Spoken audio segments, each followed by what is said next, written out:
Hey everybody, this is Silver Spook, and this is the Silver Spook video on Pluribus episode 5 and 6, but also Soylent Blue.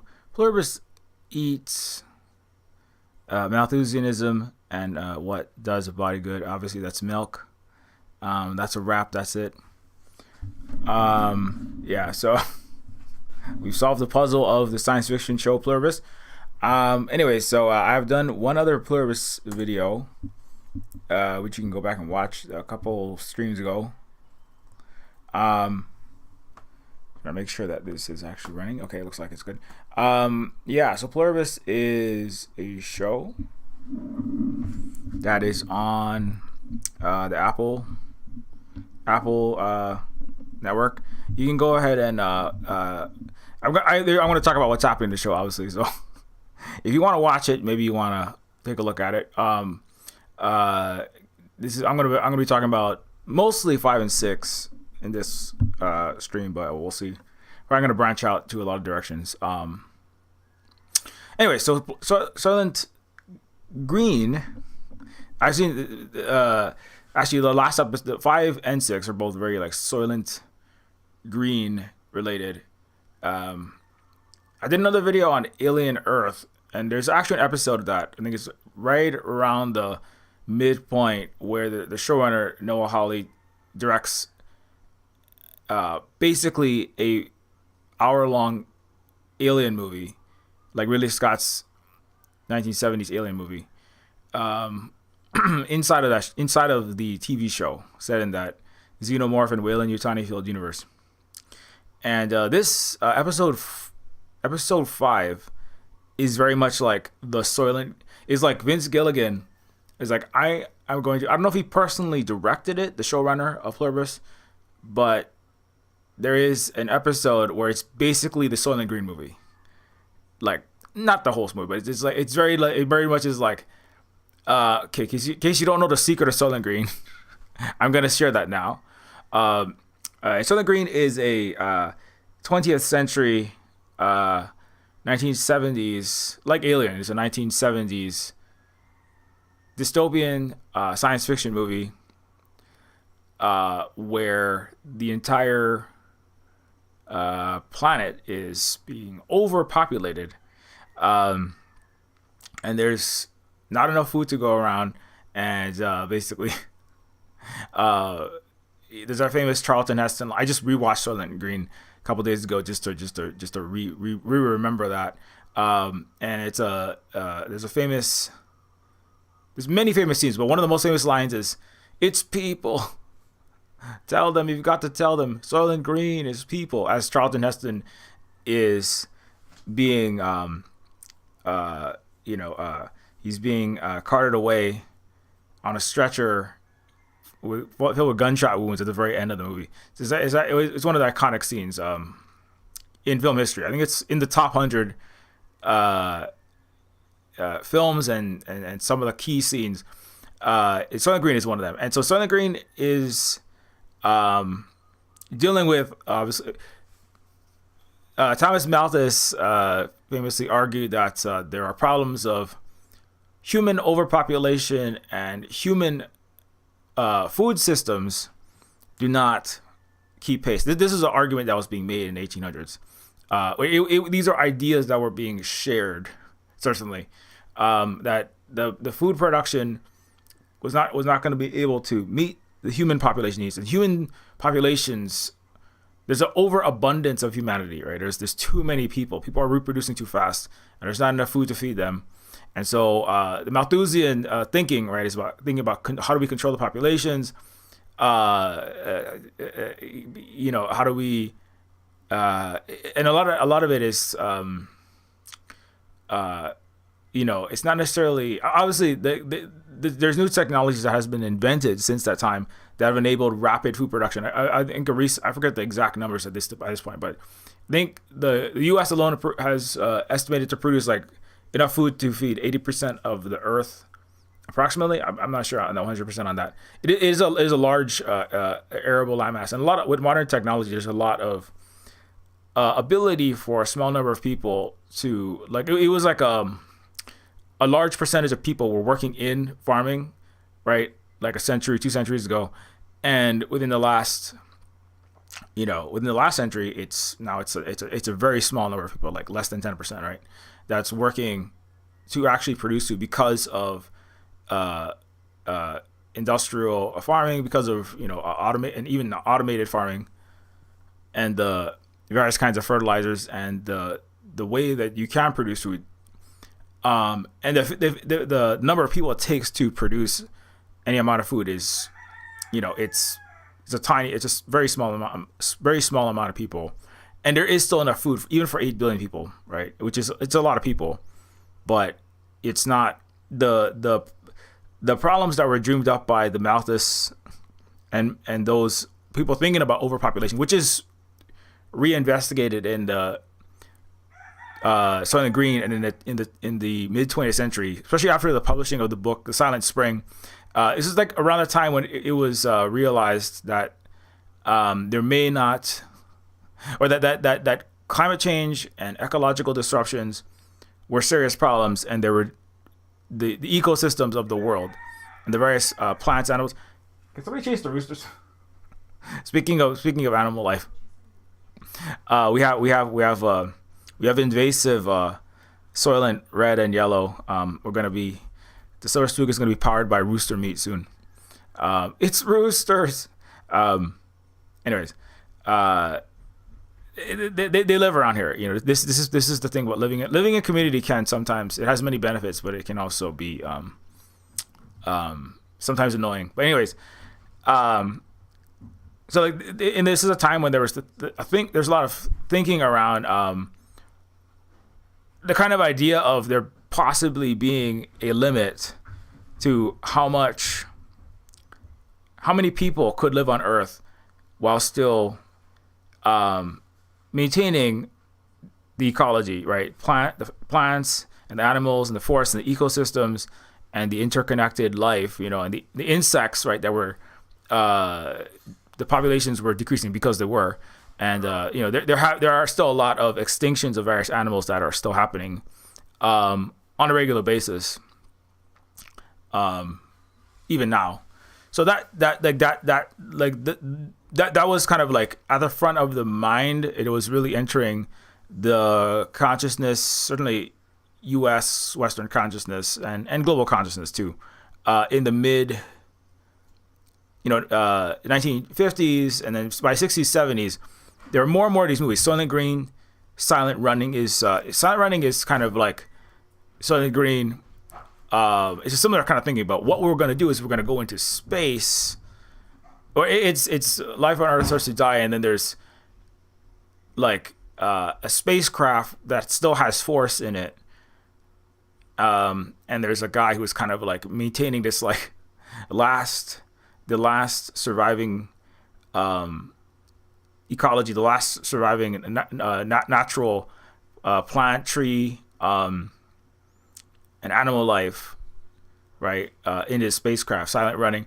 There's a lot of running. Everyone was running in that time, Silent Running, Logan's Run. Logan's Run is apparently like a sequel to Soylent Green, far in the future, when there's overpopulation. Humans are fed to other humans, and there have to be strict population controls. And then I think it's like over 2 centuries after Soylent Green, society has leveled off into a more stable, because it's very chaotic in Soylent Green.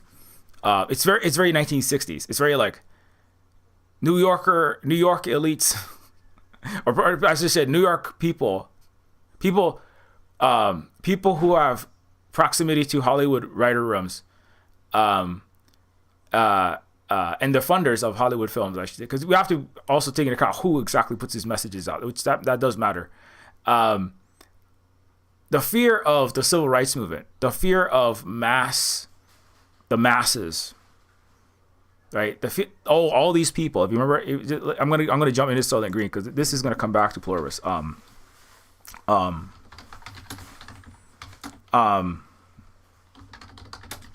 There are so many people everywhere. There's like people in Charlton Heston's apartment vicinity. When he opens his door, he is climbing over entire like avalanches of people right? And the marketing for Soylent Green was like, people, there's too many people, right? There's not enough space. We're running out of space. I mean, New York is crowded, okay? But cities have been crowded. This is the thing. Before Malthus, there were crowded cities. Millennia before that, like China had problems about thinking about how to feed a large number of people. London in the 1800s was crowded. Cities, in the 1700s, some cities in the 1700s were crowded in Europe, and New York City was crowded. But in 2022, people are the same. They'll do anything to get what they need, and they need Soylent Green. There's so many people. Like, there are dump trucks in Soylent Green that are like, there are so many people in the streets. Like I said, Charlton Heston is stepping over people in his to get past. Actually, in Blade Runner 2049, there's a reference to that Soylent Green scene where shoot, I'm going too fast. I gotta slow down a little bit. Let me just try to retrace my thoughts. Here. This is the scene where Charlton Heston is climbing over just all these just random souls, just these people that are sleeping in the stairwell. They are, lying in the street. There's just people everywhere. You can't, and everyone's complaining like, you're stepping on me. Let me see if I can find that Blade Runner 2049 reference. Like Blade Runner, Logan's Run. Everyone was running in dystopian sci-fi Hollywood for some reason.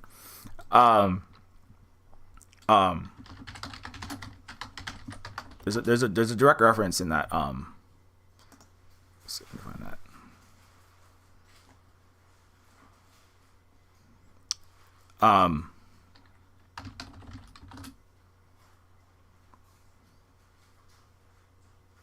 Shoot, I can't find it.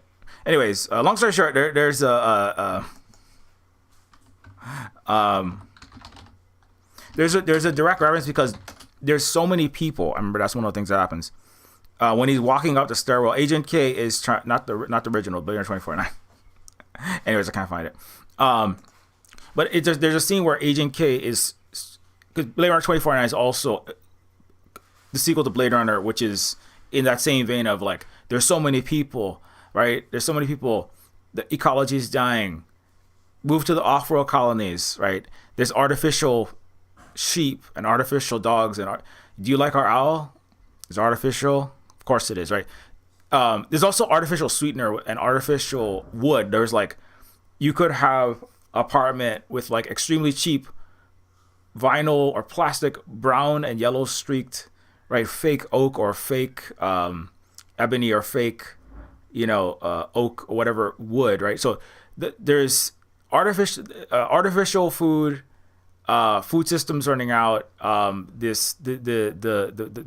of it was reacting to like the problems of climate change, greenhouse effect, like the ozone layer problems was also recently discovered, and then also like the populations were increasing, and like the level of the populations were increasing. The food system was actually also increasing, but it wasn't clear exactly how much it could scale. I think, but it was there were still questions around it, right? And there were places that were having, there were places in the world that were having food shortages, right? We'll come back to that. I want to make some comments about that, because this is obviously, I'm a native find, so this is an indigenous perspective on Pluribus season 3, but also the Soylent and all the dystopian science fiction, because jumping back for a second, the concept that people, again, there's not enough food. There's not enough food for everybody. And there's an abundance of people and there's a scarcity of food. Right? It's just kind of like, that's the scarcity of the food, and that concept, the narrative, the idea in your head, right? That there is that scarcity. Scarcity of money. The scarcity of housing. That's why the home prices have to be $1.2 million in this city, because there's just a scarcity. There's not enough houses to go around. There's a scarcity of electricity. We need 1.21 gigawatts, petawatts, exawatts. We need all the watts. We need all the watts. We need every single ounce of electricity. It's so scarce because it has to power malfunctioning, broken, poorly used, malicious Ponzi scheme AI. Right? There's a scarcity of electricity.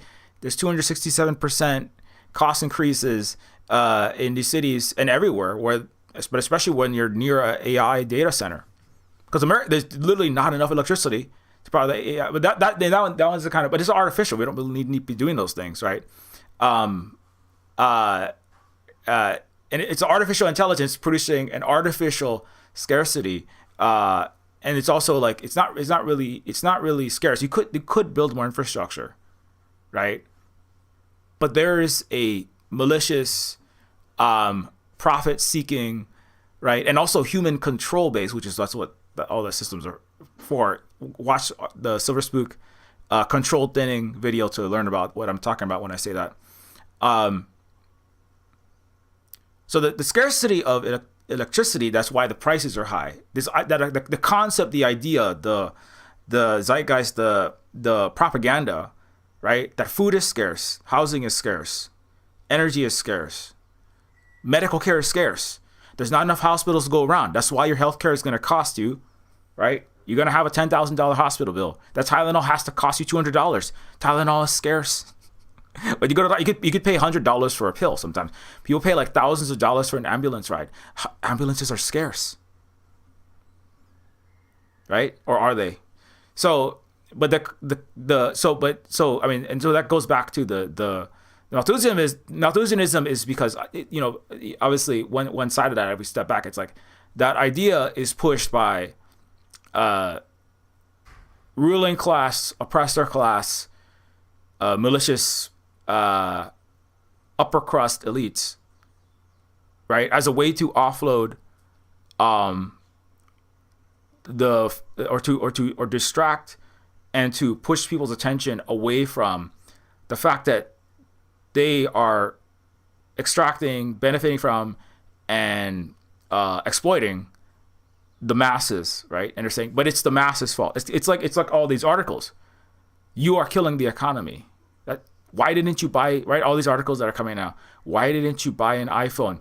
You didn't buy a new phone this year, and that is not you individuals, all of you, right? The Malthusian, all of you, 99%, 99.9999%, the unwashed, you everyday people, you non-nobility, you have killed America's economy. It's not the AI bubble that's $20 trillion plus worth of a uber mega Ponzi scheme on top of a stock market bubble and this giant, kind of mega cluster of giant bubbles that are going to explode because 95% of all AI initiatives return zero revenue, right? They make no money. They don't return nothing. But even according to corporate reports, it's not our fault. It's not Malthus's, because he was a lord, right? It's not the neo-feudal lord's fault. It's the peasants. You're eating too much. With an excess of eating, you have too many hungry mouths. It's not because I'm taking everything and I'm mismanaging the resources, and it's incredibly wasteful and it's also malicious and damaging what I'm doing, and with the global system, and all of our colonies, and even with all our colonies, there's still not enough to go around. It's not that. It's that there's too many of you. So I want to point that out early. So that whole concept of like there's a scarcity of food, there's a scarcity of various resources, is itself a long-term unjust systems method of this. You can see it happening right now, like I just pointed out, right? All the new articles, why aren't you buying more? Like, buy more iPhones, buy this, right? That's literally part of that same, right, method of redirecting all the blame and projecting all the crimes of an elite onto the masses who do all the actual work in the society that everyone needs to survive, including the 1%. So I just want to point that out. And jumping back to this. So in Soylent Green,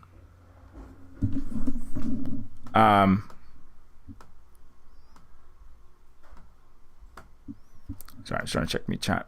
Yeah, so in Soylent Green, we have Charlton Heston, and then he is trying to survive. He's a police officer of some kind. He has a bookie. These are like these older generations of people who can still read.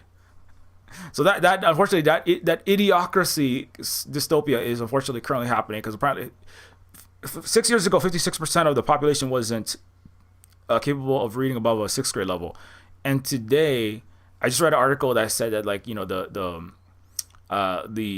use of AI. Well, there's many articles, many research, many white papers, and new research showing that use of Gen AI, things like ChatGPT, right, cause massive cognitive deficits, including inability to remember the vast majority of something you just wrote when you write with AI. So it's literally, and it actually causes neural degeneration.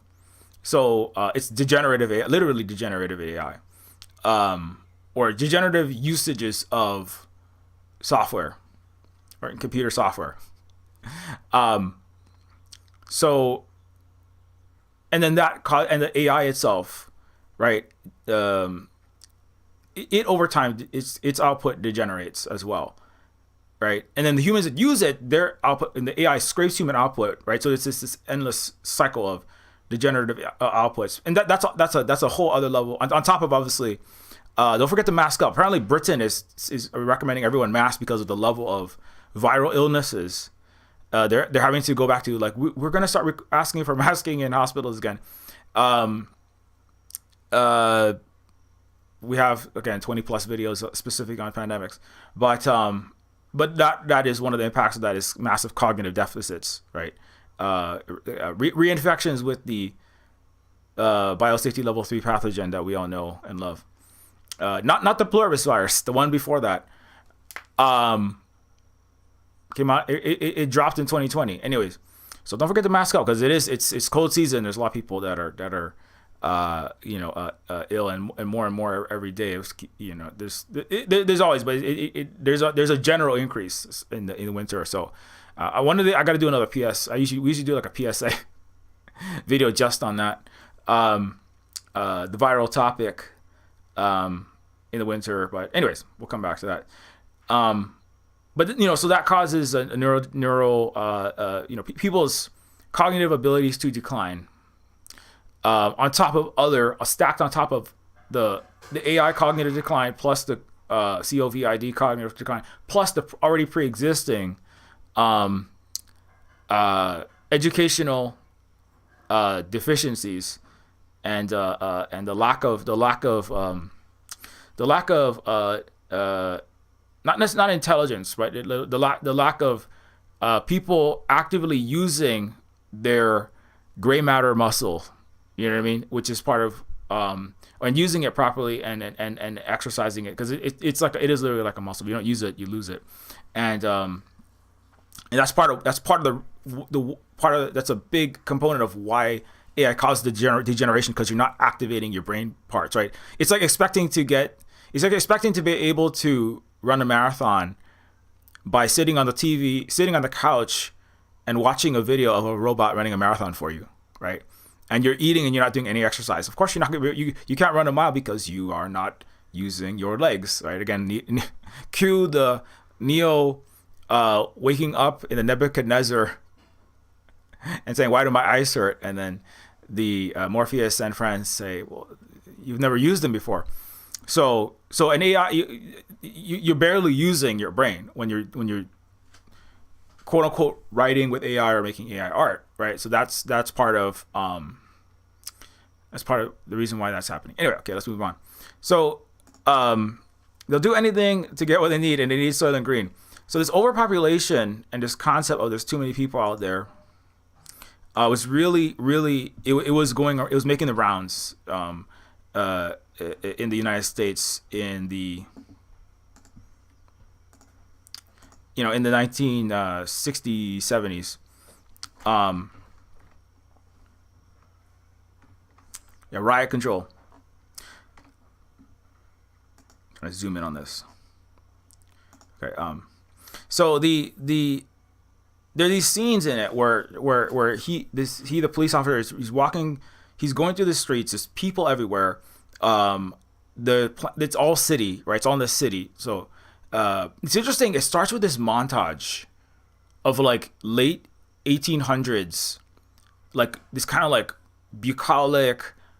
It's in black and white. They're black and white photos of people in the country, just a handful of people on a farm, right? A handful of people like living, chopping some wood, petting horses, they're like, it's just like bucolic country homestead life, American, small town farm culture, but it's like in a very like extra romanticized sort of light, and then it kind of goes forward into the early 20th century. There's more people, there's towns, there's bigger towns, and then there's more and more chaos, and then it's just kind of this like montage that's like, and then there's war, and then there's more people, and then there's these uprisings, and then there's bigger and bigger cities, and then 50, and then 60s, and then there's they didn't quite say like, and then the civil rights movement ruined America. But it's like, and then there were so many, it's like free love, right? And that everyone's gonna make babies everywhere because contraception doesn't exist. Again, it's a particular perspective. And so it's like from the 1800s was a perfect time, and then in the 20th century there were more people and more people and more people, and now it's the 1970s and there's just too many people. It's like, I mean from outside the West, right? from a indigenous perspective, it's like you are just like mad that like people are on your lawn. You just like mad that people are protesting against racism in New York City. You just mad that people like what? I mean, it's kind of a weird.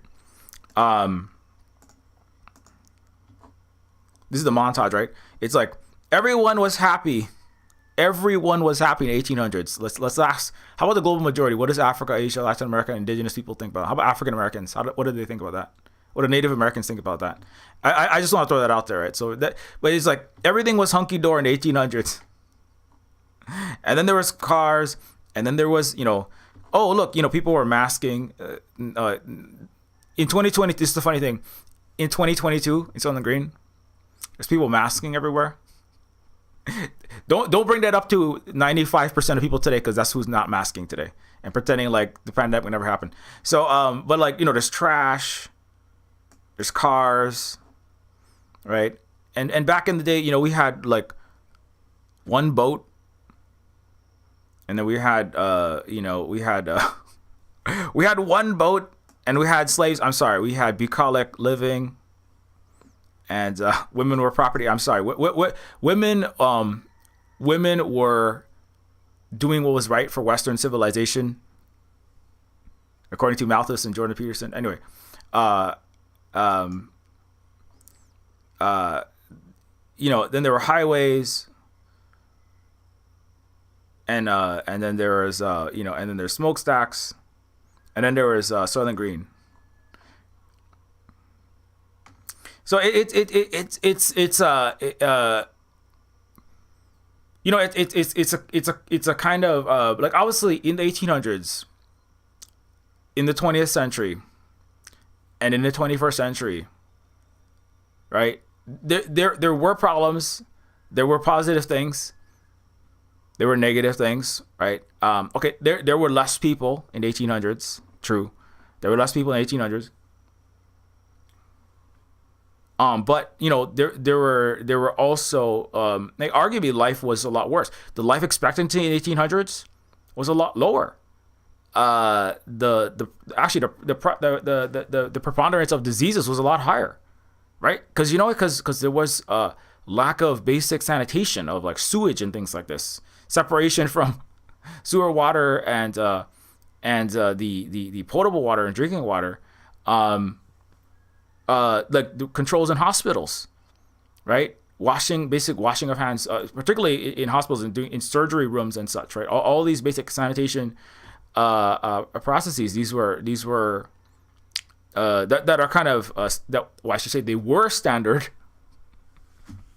In the 1800s, a lot of people were even more illiterate than they are now. Some people were more literate. In Hawaii, we actually had a 98% literacy rate, but that wasn't unanimous. That was higher than most Western all Western countries basically. And some European elites were highly educated, but a lot of the masses weren't. The access to the world, most of the world was actually going through really a horrible time. It's colonialism. Entire continents were being bloodlet and being plundered, and peoples were being displaced. Native Americans were being wiped out. Black people were slaves. And then after that, they were, Jim Crow. So there were problems in the 1800s, and then there were problems in the 20th century, early 20th century, and then there were good parts and bad parts about the mid 20th century. But the kind of narrative that is the narrative that Soylent Green constructs, and I'm gonna come back to Pluribus, I promise. Is that one of the things that I see that is part of like a lot of Western science fiction is that it kind of wants to paint a particular, especially dystopian science fiction, it wants to like paint a fall, right? That where the past was some golden age, right? Like Make America Great Again, right? The world was great in the 1950s. It's kind of interesting because Soylent Green is like, the world was great in the 1800s. And then in the mid 20th century, that was the fall of civilization, right? And for the modern, like Donald Trump, Make America Great Again, modern conservative, modern, right-wing Western politics, the world was great in the 1950s. The world was great in the mid 20th century. And now, right? And now, everything has fallen, right? That's a perpetual theme. I mean, and it doesn't really matter like whether things have gotten better or whether things have gotten worse, or whether there are some things have gotten better and some things have gotten worse. And there were positives and negatives of the 20th century and positive negatives in the 21st century, right? But like there's always like a tendency, certainly in Western fiction in general, to draw this like steep decline and then suddenly it's going to drop off. Like whether that's 1984, whether that's Brave New World, whether that's the H.G. Wells' The Time Machine, which has very Soylent Green. It has many Blade Runner. It has many Pluribus like elements to it. Like it's a dystopian science fiction. There's also a Ayn Rand book called Anthem, super popular. It's actually recommended young adult classic literature. It's like everyone has to read that. It's a book about, right, the individual, the individual who will against the dystopia caused by the masses. In this one, it's like everyone. There is no such thing as the word I. Everyone is a collective. So it has some crossover with Pluribus actually, where everybody becomes a single. In Pluribus, everybody literally becomes one combined person. Like it's one gestalt consciousness of like 7 billion people's fused minds, right? But in Anthem, it's an anti-collectivist, anti-communist, book that basically the main character is the only person in this world that is, or at least at that point, who is having their own individual thoughts. Everyone else has to think in the collective. Everyone is part of a collective. Nobody has any individual successes. No individual failures. No individual successes. It's very much like what is painted by Western American selfish individualistic culture and the CIA, obviously, about about communism, about collective systems, about non-selfish individualism, individual pursuit of happiness, individual capitalistic sort of societies, right?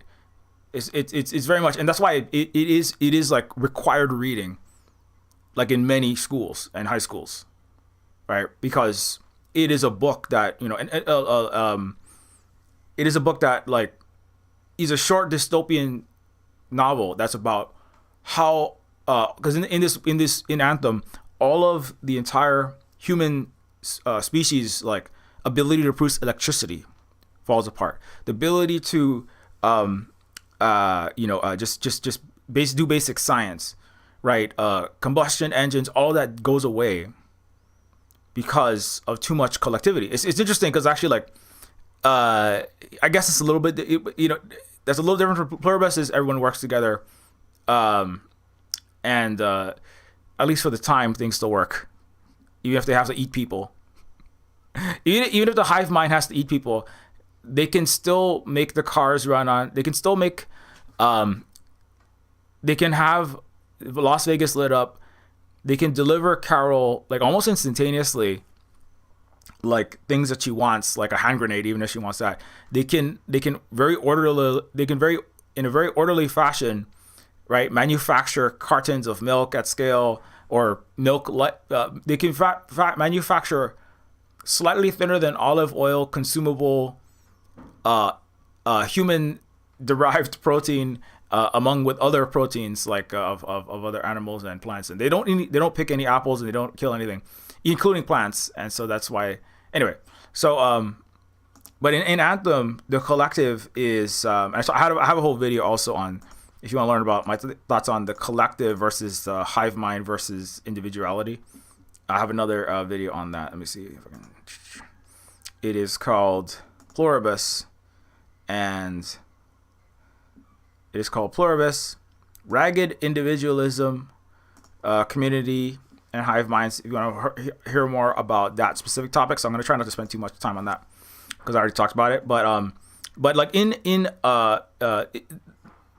so in Anthem, because of a lack of individualism, right? In this world, the lack of individualism is what has caused the total collapse of human civilization, and things are getting worse every day. I think there might be food shortages, if I'm not mistaken. There's all these problems that are coming about, and but the collective people who don't use the word I, and this person is secretly writing secret personal thoughts to themselves, right? That's how the book is written. It's like I have had an illegal thought. The thought police are coming for me because I'm having my own independent thoughts separate from the collective, right? And obviously from the Ayn Rand's perspective, who was paid by, she was a defector from the Russia and the communist era to the United States, and wrote books that were published by the capitalist superpower, individualist capitalist imperialist superpower of that time, the United States. And they're still well celebrated to this day. As I said, require reading. And so it's like, it's very much sides with the individualist, right? It sides with individualism is good. Working together, people coming together collectively. It sounds good in theory. It ends up ruining everything, because that's what communism does. That's what communism did, and communism is why Venezuela, Cuba is starving because communism caused crop failures, and Venezuelans just start blowing up in fishing boats when communism. Everybody just starts starving. That's another thing, right? It's kind of like the starvation and lack of Soylent Green. Food was scarce in countries that were going communist, but it's not right. It's kind of like it's not necessarily because there's no way to produce food at scale, right? Or when people come together and work collectively, it causes the failure, right? But that is a narrative that selfish, individualistic, capitalistic thinking people and people who want to propagate that ideology will always say about. That's why Ayn Rand got published, despite the book being mediocre crap. I've read it; it's not very good, but like it is easy to read. It's kind of like 50 Shades of Grey. Super popular book, not the best writing. They use like Puckard Star like 65,000 times in the book. Or Twilight. It's not the most well-written book, but it's like for people who can't read above a 6th grade level and have a 5th grade mind despite being a 40-year-old. Twilight, 50 Shades of Grey, Anthem, that Turf Island book series. It doesn't really matter, right? So So anyways,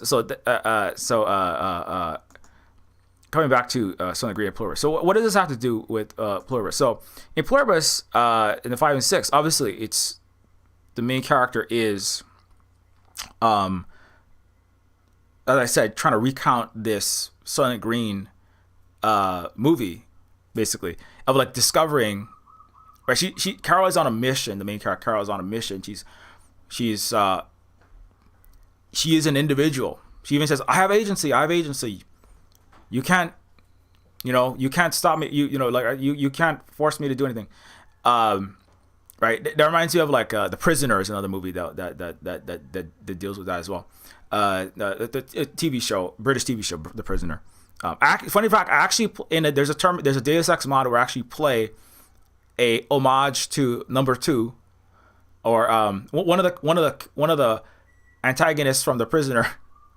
It's called Deus Ex Nihilum, and I actually play like a send up of the bad guy, the big bad from The Prisoner. And that was my first voice acting gig ever. Actually, the first voice acting part was in that somebody else's mod. Anyway, so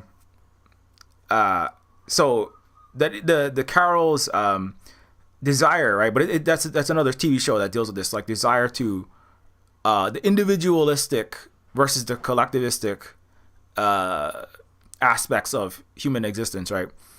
And possibly life in general. But Carol doesn't want to be part of the hive mind, and she lashes out at them. This hive mind, when she does that, when she displays extreme anger and violent emotions and like rage, she gets really mad at them. It can cause actually all the entire hive mind, which is again all of humanity, is fused into one mind, and across the earth they all start freezing up. It causes car crashes, plane crashes. 11 million people apparently die when Carol goes on Carol goes full Karen. Also, Carol is like one syllable away from Karen, and she's literally driving around in a cop car. Can we just talk about Carol's cop car that she's driving around in the whole, like, for 2 episodes? So I can get that. Yeah, she's wearing a handcuff, and she's driving around with a cop car, and she's like driving all the way to Las Vegas, and like everywhere she goes. And somebody pointed out, I think it does make sense. Carol is like a white middle upper class lady, and the world is unsafe for her. She is super individualistic. She doesn't really like people. Her temperament is very like not conducive to being around people. She was also lesbian, and when she was young, her parents forced her into a de-gayification camp, right? And they tried to homogenize her into straight culture, and that like she has a really hard time with that, and she has never really fit in with regular North American culture. So she's always had like a buffer. Her partner Helen, who died in the beginning of the show, right, during the hive mindification. She's mad at the hive mind because the hive mind creation is part of what caused the death of her lesbian wife, right, in their secret gay relationship. And then you have the buried fridged gay couple at the beginning. But anyways, so Carol is mad at them because of that, but also now that Helen was dealing with all of Carol's public person-to-person engagement. It's like when she had to be in a public space, or she would sign the books and she would kind of like smile and make nice, but for everything else, like Helen was the agent, right? She was the person that's meeting with the publishers, talking and dealing with and for Carol on Carol's behalf. So Carol didn't have to be as engaged with people as much because she had a buffer, right? And like Helen understood that, and like Helen and Carol, like Carol is not a happy person, is a miserable person in every sense of that word. Like she kind of hates herself. she's just kind of an angry, sad person all the time, and kind of like a just disgruntled, like kind of not necessarily depressed, but just kind of like a upset. Probably is a bit depressed. Very just not a nice person to be around, right? And people don't want to be around people that aren't nice, right? That aren't like at least not screaming at them or just going off on angry rage fits, which Carol is prone to do, right? And but Helen was able to there's a scene where they go on vacation in a Scandinavian country in a hotel made completely of ice, and Carol is just like complaining and miserable the whole time, right? It's like it's like $1,000 a night, but just like you have this beautiful ice hotel, and apparently ice is an important metaphor later on in the show. It comes up a lot. There's ice apparently is on the back of one of the cleaners at the very beginning of the show as he's vacuuming. Someone pointed out that could be because the hive mind is going to freeze everybody's mind into because everyone loses their individuality. All the individual personalities that make up the hive mind. There are no new personalities. Everything human culture gets frozen at that point, and then it's just it's just kind of drifting or possibly just degenerating into nothing after that, which is of course a commentary on AI and destructive of all of human creativity and all of human soul. The Shang Tsung human desolification from human civilization until it decays into a nothing abyss of vapid seven finger slopocalypse. But Helen was there to buffer, even when Helen even kind of helps Carol deal with herself, right? Because when they're in that ice palace, that ice hotel, Carol is like, oh, it's just so cold. It's like, well, at least, we have a bed to sleep on. Oh, this view, it's so bright in here. She's complaining about everything. And then Helen is like, isn't it amazing we get to see the Aurora Borealis up close like this, right? And then, and Carol doesn't like the public. She hates, in the very beginning, she is a historical romance author who hates her own readership.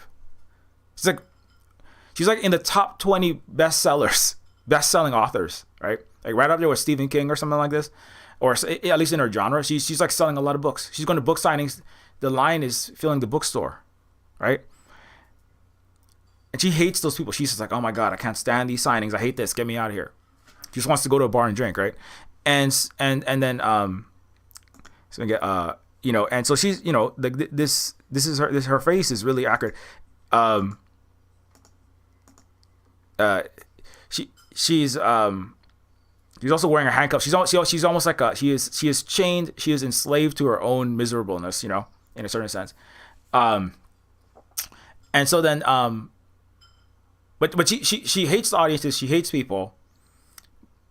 But she also, like when Helen brings up, oh, we just got your numbers in. She really wants to be like in the top 10. She I need to be in the top of book selling. I want to be the number one most popular, most well bought, most beloved author, right? This is weird. It's really twisted, right? Because she's like really concerned with that, but at the same time doesn't want to be around anyone. She wants everyone to love her, but she doesn't. It's the kind of like she's like it's not necessarily a parasocial relationship, but it's very like it's a very one-directional relationship she has with her readers. Like, I want you all to buy and love my books. I don't care about you. These books are actually not that good, but I'm going to write not that good books so that I can win the book selling competition, because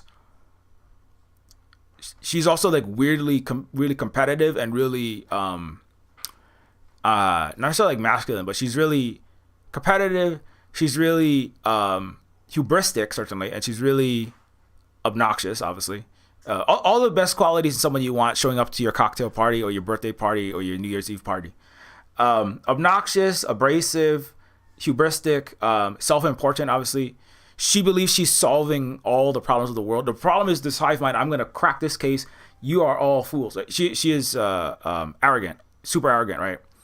So you people are dumb. I'm writing books for you dumb people. That's the way she thinks about her audience.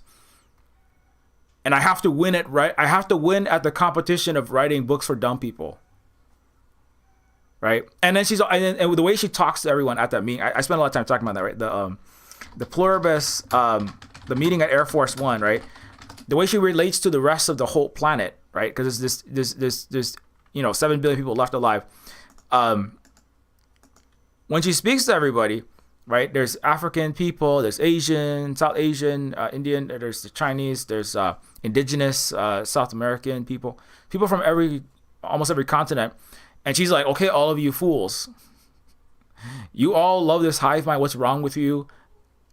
We're all gonna solve this problem. And and Captain America, Captain Marvel, Captain Carol, Captain Marvel, Captain America, Captain Iron Man is gonna lead the hive mind killing Avengers. The hive mind is Thanos, and I am Iron Man plus, I'm Iron Man, the Hulk, and Thor, all smacked into one person, with a Karen haircut, driving a cop car around, and we're gonna solve this, okay? And this is what we're gonna do. And she's like ordering them, basically like, this is what we're doing. Obviously that's what we're gonna do. Just like assuming this is what we're gonna do. So like, I mean, at this point, I feel like I did have some problems with this part, because it's like, it's a little bit like, why is everybody else portrayed as so gullible and so kind of as such easily persuaded, not skeptical, not critically thinking people. That was one problem I had with this. At this point, I feel like it's a little bit more like the show was setting that up, right? The show was setting up that Carol is the savior. Carol is the cop car driving American savior, right? The American celebrity hubristic savior. And I'm not sure exactly where it's going to land on that. Where it's like, is it going to completely subvert that white savior trope? Is it like The Boys, where it's just kind of like, because obviously Homelander from The Boys, right, is obviously a direct kind of discussion of a discussion of Superman and Captain America and comic book heroes, right? I'm not sure exactly what points everyone is getting from that, though, right?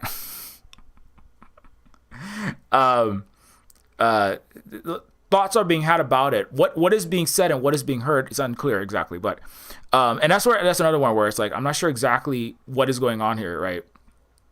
But it I think, like, at least I can say, by the time you get to episode 6, Carol, who is made to seem as though she is the individualistic American Western savior of the world that's going to cure the world, she is going to punch out, right, Red Skull. Carol is going to beat up Loki, or the Loki, or she's going to beat up the Doctor Doom, right? Doctor Doom, or the bad guy, the supervillain, is the space invading, like Thanos. It's a space invading alien, but instead of a giant purple guy with his armies, he also deals with overpopulation, right? You got to cut the population in half. That's Thanos. The snap is actually the comic book 1970s New York comic book artists' kind of thoughts on problems of overpopulation, right? Because he's a big purple primary and secondary color, easy to print in New York. The New York Marvel Comics printing presses could easily run those colors off. So it's a primary secondary color comic book version of Soylent Green, right? And Logan's Run, coming back to that, right? And Blade Runner, and Silent Running, and Malthusianism, or Malthusian thought. There's too many people, right? Think about it. That's actually why the snap that Thanos was created in that time, 70s, right? That was like, oh, what if there's a supervillain that cuts the population out? Because China was also limiting, they had a one-child policy, right? That cuts the population out. So it was like, what are we, a bunch of Chinese? That somebody thought was like, well, no, we're going to turn into a bunch of Chinese. Our population will be cut in half, and that's the worst thing ever. And that's going to, I'm not saying that's exactly the thought process, but that's like what's in all that was in the the the coffee tables, the cocktail tables, and the around the water cooler discussions, of the madmen and suburban housewives and daddies in California and Michigan, and in the streets of New York and the streets of Miami, and in the cafes around the world. That's what people that are certainly watching movies and reading books. What are we going to do about all these people? What are we going to do about all these people?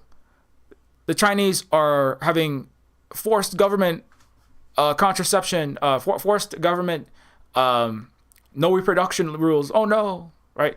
Like that was like on the mind, right? Now of course there's a lot of things going on there, right? Like I said, actually Chinese have to deal, like East Asians have to deal with large numbers of people a long time ago, right? It's actually like some of the original. Just a little aside. I'm a native Hawaiian myself, and actually the way in which we farmed, the ahupua'a system. I had a video on that about speaking of feeding people in Soylent Green.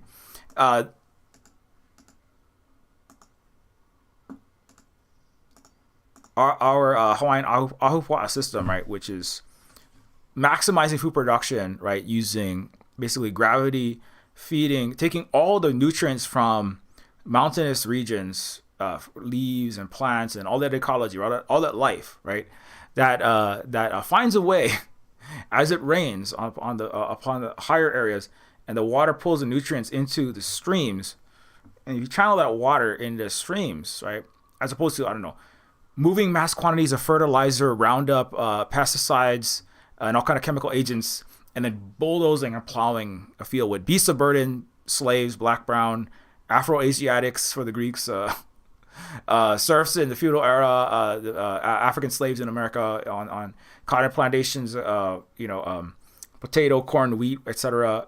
Underpaid labor today, undocumented, underpaid, $3 an hour. I'm gonna call ICE slaves, also called the people that do a lot of the agricultural work today. But like that's really not the Western agricultural method is not very efficient. But the Hawaiian method actually of that where you take, I was thinking about this because I was actually collecting a bunch of soil, not Soylent Green, soil, that was formed at the bottom of our, there's a little sloping paved area on our lot where we live, and at the bottom of it, all this rich black soil, it's all the decomposed leaves, plants. There's like some pine needles, sweet potato leaves, annoying cane grass, even more ouchy and annoying, very carol-like sleeping grass, and all the nutrients kind of pools at the bottom, right, when the water runs down. All the decomposed water decomposes in the water, and then the water pulls a lot of that decomposed fertile matter into this one area, right, where the water drains to. So it's a very small microcosm. I remember having this like eureka epiphany moments with that. Like, this is why our ancestors did this. I'm as a native Hawaiian, and many Pacific Islanders, but also Asian societies, because what that does is then without doing anything, the nutrients, if you build a terraced region, you can flood, and you flood because of the properties of water, the flat like kind of steps, right, with rock walls around it. You can make sure because you can't really plant in a stream bed, but if all of that decomposed life, right? Speaking of windfall and John Cena, the hive mind cannot eat anything. They cannot kill, and they can't eat anything that's alive. It has to already have. They will not pick an apple from a tree. It has to fall first. They will not do farming itself. They can eat a dead animal, and they can eat dead humans, right? They're eating almost 1 billion dead humans that died in the initial act of the hive mindification, right? But like actually, I would actually criticize the hive mind, because the way that we, it's actually taking all that matter that just naturally is flowing down in that stream. It's all of the dead life that is decomposing and has the phosphates and that like rich black, with a very good pH level. It's got the phosphates and the proteins, the various combinations of oxygen, nitrogen, carbon atoms, right? But like in a form that can easily grow life, and the life is gonna grow. If you make for us, we make kalo patches, kalo taro, which grows in water. So all the nutrients, you can't grow it in a stream, but if you flood a flat area, you can easily grow all of these huge numbers of plants, your staple food plants, right, like kalo, inside of this muddy water, and it will just perpetually, right? You don't need to put that. You have to put 1,000 times more energy, human energy, slave energy, beast of burden, oxen energy, horse energy, plowing fields, right? Chemical energy, a combustion tractor energy, right? To plow, to bring fertilizer, make the fertilizer, bring it there. It takes so much energy, right? But with the Terra system, you basically, that's why Hawaiians, we only work less than 2 hours a day. That's why the missionaries, the Western missionaries, called us lazy. But it's because our system was exceedingly efficient. It fed 1 million people easily, with people doing less than, right? People were done work by 9 o'clock, and then you're surfing and talking to your family and like having social collective. You're not being a hive mind, you're being a community, an indigenous community, right? Which is different from a hive mind. And you're just like living your life, right? With plentiful food, right? Before there's AI robot tractors. I mean, not to say there's something wrong with AI robot tractors. That's fine. But like, I mean, there's ways to organize society, and there's ways to do agriculture and to feed people, right? That that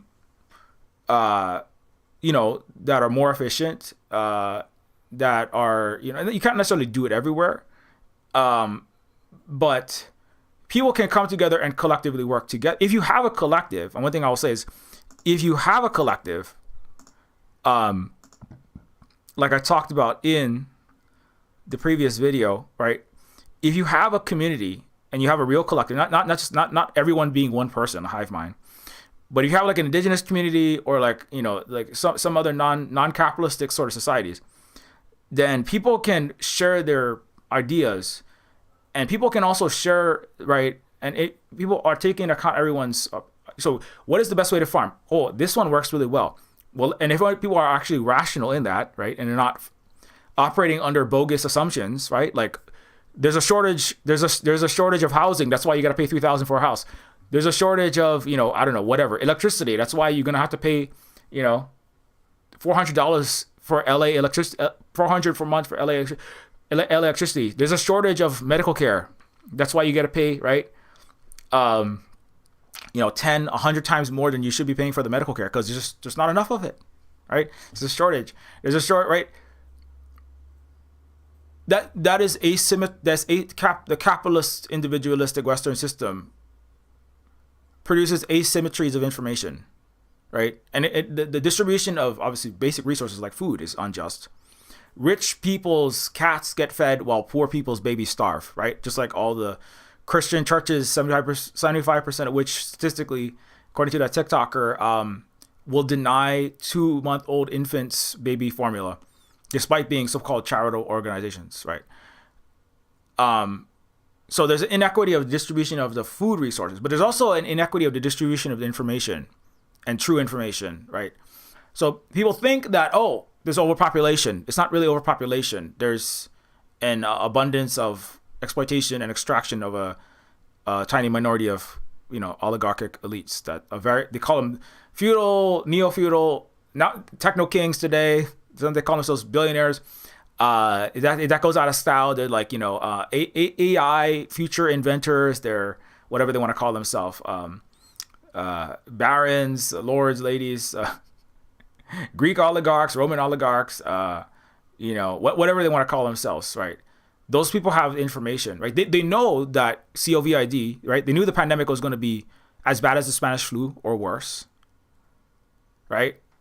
In January of 2020. They didn't tell anyone that, right? Just like the senators Loeffler and Burr, Democratic and Republican, privileged elites, both millionaires themselves, moved all their stock from, right, United Airlines and Delta and all the airlines and the hotel stock. They took it out of the investing in Marriott hotels, and they invested in Amazon and Zoom, because they knew that everyone's going to be locked down using their computers and their phones doing remote.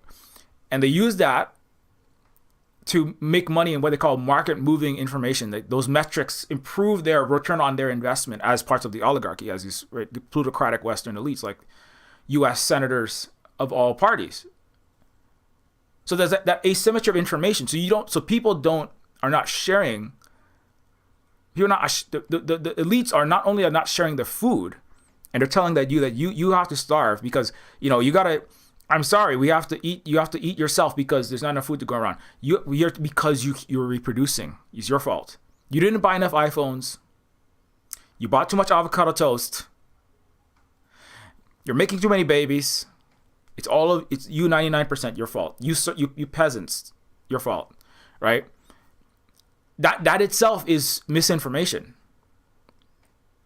right? That in itself is part of the asymmetry of the information, like that mirrors the asymmetry of the resource distribution, where you have the bad information. They know. Well, sometimes they confuse their own lies with the truth. That's the problem with 2025, right? They're smoking. If the elites start to read their own, if the elites consume the disinformation that they spread to their masses, right, in a capitalistic oligarchic system, then it really starts to. Then you have elite psychosis, or you have elite their own. They start to like AI consuming its own output. You have that like the inhuman centipede digital degeneration, but you also have the elites can start to consume their own output. They don't realize they're not keeping the truth for themselves, right? They're tainting their own truth with their own lies. They're reading their own New York Times reports. They're reading Western media, right? They're reading their own history books that they're full of half truths and lies. You're supposed to have the private history for the 0.1%, right? But they're not doing that. They're starting to fail to do that. That's part of why things are getting. There's many reasons. That's one of the things that's happening. Long story short, the asymmetry of information, right, is part of why, right? If everyone is sharing information symmetrically, right? Actually, that's one thing I will say that's a positive about Pluribus. When the rest of the collective, which Carol finds out, is all part of a group chat, and Carol is like, right? Because Carol is saying, Carol is, for 2 episodes, she's like, I'm going to solve this problem. I'm going to find out how to stop the hive mind, how to put things back to normal. I'm going to be Captain America. I'm going to save this world. I'm going to save humanity. She said, we have to save humanity. And then the people like, did you ever wonder if maybe people don't want to go back to the way it was? Like Mr. Diabate, he doesn't want to. The guy, I think he's African from the Sahel region, if I'm not mistaken. Maridius, possibly.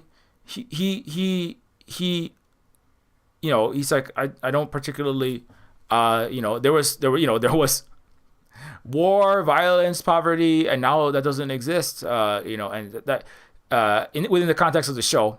And he's like, why is this such a bad thing? That, like, why would we want to go back to that previous world? Things are much better now. I mean, he's from Africa, right? There's other how to take issue with some things about that, but we'll stick with that level of analysis. So, but there's a lot of people that, like, not necessarily unhappy with the situation, right? He's one of them. He is actively, like, in a relationship with them. Like, he's like dating all their supermodels. That's the part where it starts getting weird. It's like he's in the Vegas hotel and he's like with all these escorts. He's got all the sports cars. He's got all the he's like in the, I think it's the hotel Elvis stayed in. It's like, it's very like he's living it up in like the wealthy Americans sort of style. It's kind of tacky. It's a little bit gross at times. It's kind of like, I'm not sure how to feel. How do we feel about that exactly? But it's like, by the time you get to actual fight, A5, that's why I feel like it was a little bit being set up. They're playing up. They're making the hive mind. They're making the Africans, the Asians, indigenous people, the brown and black and Asian people in the earlier season in this meeting look worse, I feel like, and like more silly, not smart, unintelligent, ignorant, gullible. Like, why are you just going along with the hive mind? I mean, because my thought was like, I don't really think that a lot of the rest of the world would just go along with a hive mind. This hive mind. I talked about that in the previous Pluribus video. I think that's a little off to me, right? And Mr. Diabate is really like kind of gross. He does like there's two bodyguards in the season 5 or episode 6. Episode 6, there's two male bodyguard. He's gonna go have like group sex with the hive mind. He's basically dating the entire hive mind. He's dating like 7 billion people. Like that's not one person, right? And he's like doing it with them, and he's like he is really like nice to them. He's really nice to even to Carol. Like he's kind of the opposite of Carol in that way. Like he's like very personable. When everyone else leaves, like everyone else doesn't want to see Carol again. I guess he is technically near her, but like no. Earlier on, like he does stick around. The first day, Carol meets the rest of the world. The next day, when she's obnoxious, she's annoying, she's selfish, she's arrogant. To that, she's like, I'm gonna solve all the problems. Nobody wants to see her after that. No, especially the Indian girl who's the Indian woman whose child is in the hive mind, and Carol, she's like, the Indian woman's like, you killed my grandpa when you threw your rage fit at the hive mind. You made my son cry when Carol at one point drugs one of the Zosha, one of the members of the hive mind, that's like the chaperone, or like the interface person that the hive mind chooses to send to Carol for various reasons. And when she's like drugging Zosha to try to, Carol's like, you know how, tell me, how do I undo this? How do I reverse the mind melding? And then you just like Zosha is like crying, and the whole entire mind starts. Everyone across the whole planet starts crying because it's like one mind, because they're all being like forced against their will to do something they don't want to do, right? And then after that, there's like a breakup bit, which is that part's very interesting. It is like it's like Pluribus is almost like, it's not really a romantic comedy. Pluribus is almost like a relationship show. You know, it's like Dispatch. You know, the video game. No. But it's like a dating simulator. No, it's a romantic dystopian science fiction story, because it's a story of the romantic entanglements, right, between one or a couple. It's like a giant planetary romantic polyamory dystopian sci-fi show. Right? With the one lady who doesn't really want to deal with everyone, and everyone really wants to be with Carol. Everyone wants to do what Carol wants. Everyone wants to love Carol, right? Or they love everyone, but they really want to give Carol love and affection. And Carol's like, get away from me! I hate you all. You killed my partner that I actually love. I don't care about you, right? But it's like there's a sequence where like after Carol like tries to drug them and push them all away, or tries to drug them in order to figure out how to reverse it. I forget which episode it was. Then they're responding to her only in voice messages on the phone. Before that, they're at her every beck and call. They're literally trying to. Carol has to like push them out of her life. They're like the super ultra clingy girlfriend, right? They're just like jumping inside of her house basically at every stretch of every way they possibly can. They're trying to be up in her shit, and like, she's like, go away from me. I don't want to be around you. I'm trying to murder my wife. I want to get rid of you. And they're like, you don't understand. It's gonna be so great when you join us, Carol. It's a weird like culty missionary vibe. It's kind of like the show is like well done in a sense. Like it's hard to tell, like is this like we all want to be together, like creepy cult utopia emoji, or is it like we all want to be together, like we actually care about you, we're like a family emoji? It's just like we love you, Carol, like we're actually an alien invasion and you're going to become merged with a global galactic universe-sized hive mind, and we're just saying that because, right, we want you to not kill 600 million of us emoji. Like it's like we love you, Carol, like question mark, what do you mean by that,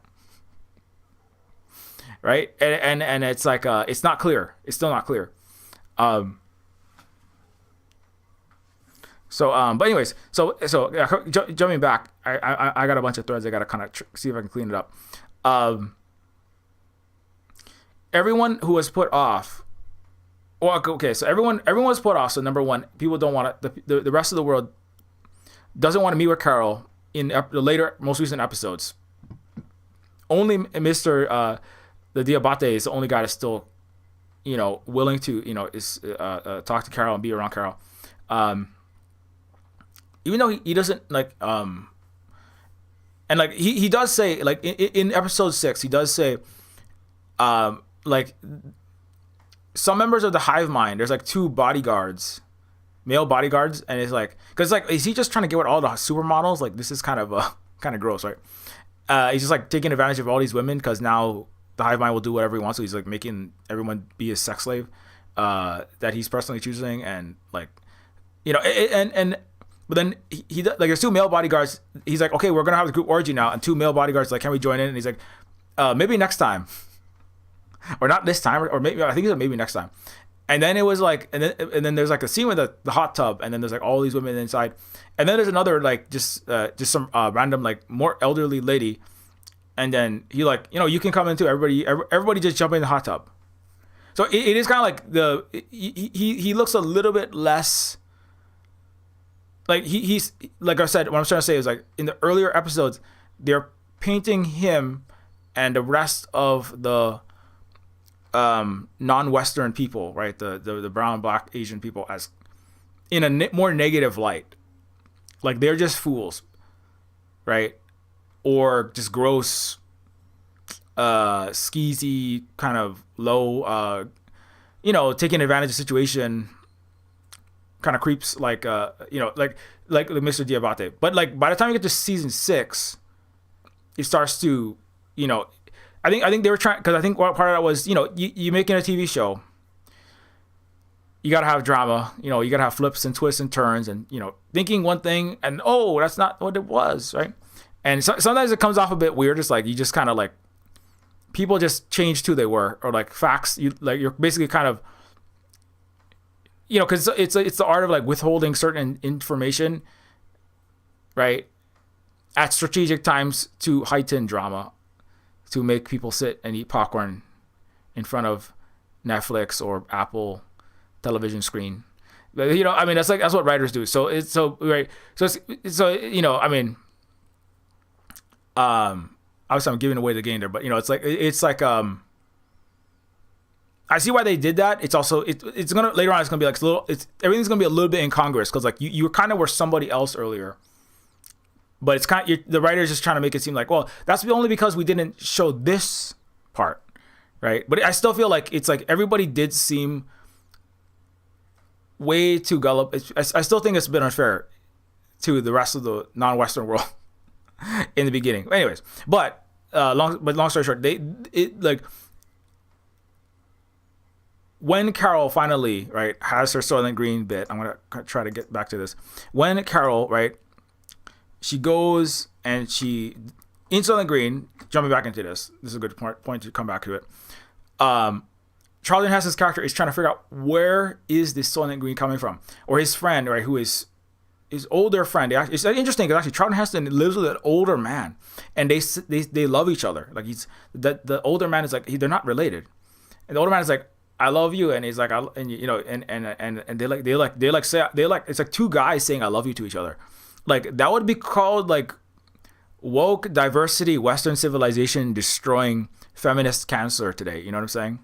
It would be called like woke ideology. It would be like banned, like Pete Hegseth and the ghost of Charlie Kirk will come back out of the grave and float around and like make YouTube videos. Like if Soylent Green came out today just for those scenes, it would be called like Soylent Green is destroying Western civilization. Soylent Green is destroying movies. Hollywood ruins movies by having 2 men say I love you to each other. This is woke nonsense. You know what I'm saying? Like that there's other stuff that's super like misogynistic. Like there's women are called like literally furniture in this movie. And they're like just basically sex objects everywhere. It's like the dystopia is just being women in Western civilization. That's something that's not brought up too much, but yeah. But it was it was the 1970s. It was a men's writer's room. It was a white man's writer's run. But anyways, but Soylent Green, Charlton Heston has to go with his older friend that is also his bookie that helps him. He can read and looks up information for his police work because he can't read. So you have this, illiterate younger generations. As part of this, one of the problems apparently caused by overpopulation. So because of that, so the older man, they find out, like, he finds out some horrible truth to do with the oceans, like an oceanography study, and he finds out, the plankton are dying, right? And the old man basically chooses, I'm done with this world. I'm going to enter the voluntary euthanization program, where you choose a color, symphonic music is played, and then you get to witness plants, trees, grass, right? The sky is blue, clouds of white, birds flying. You witness nature that is all died, right? There's only weird grub farms, like in Blade Runner 2049, and maximizing the protein process and protein production process, and then there's giant mega cities everywhere, and there's no nature left, right? It's all gone. So just like in Blade Runner, just like in blah blah blah, and actually, that's the important part. In Logan's Run, there is some forest and trees and plants, right? But people have a designated birth date and a designated death date, and an exact specific closed loop. Specific number of people can be born and die. There's also a TV show on Apple, Silo. There's exactly 10,000 people. It's like Logan's Run cross with Fallout. They all live underground in a giant cylinder. It's like a vertical soda can. 10,000 people each. There's an obsession with this kind of stuff. I don't know. It's kind of weird. It's a weird thing. How do we design the perfect society? And every time it's always fucked up, and then it is destroyed. And there's it makes for interesting science fiction, I guess. It makes for fun stories. I'll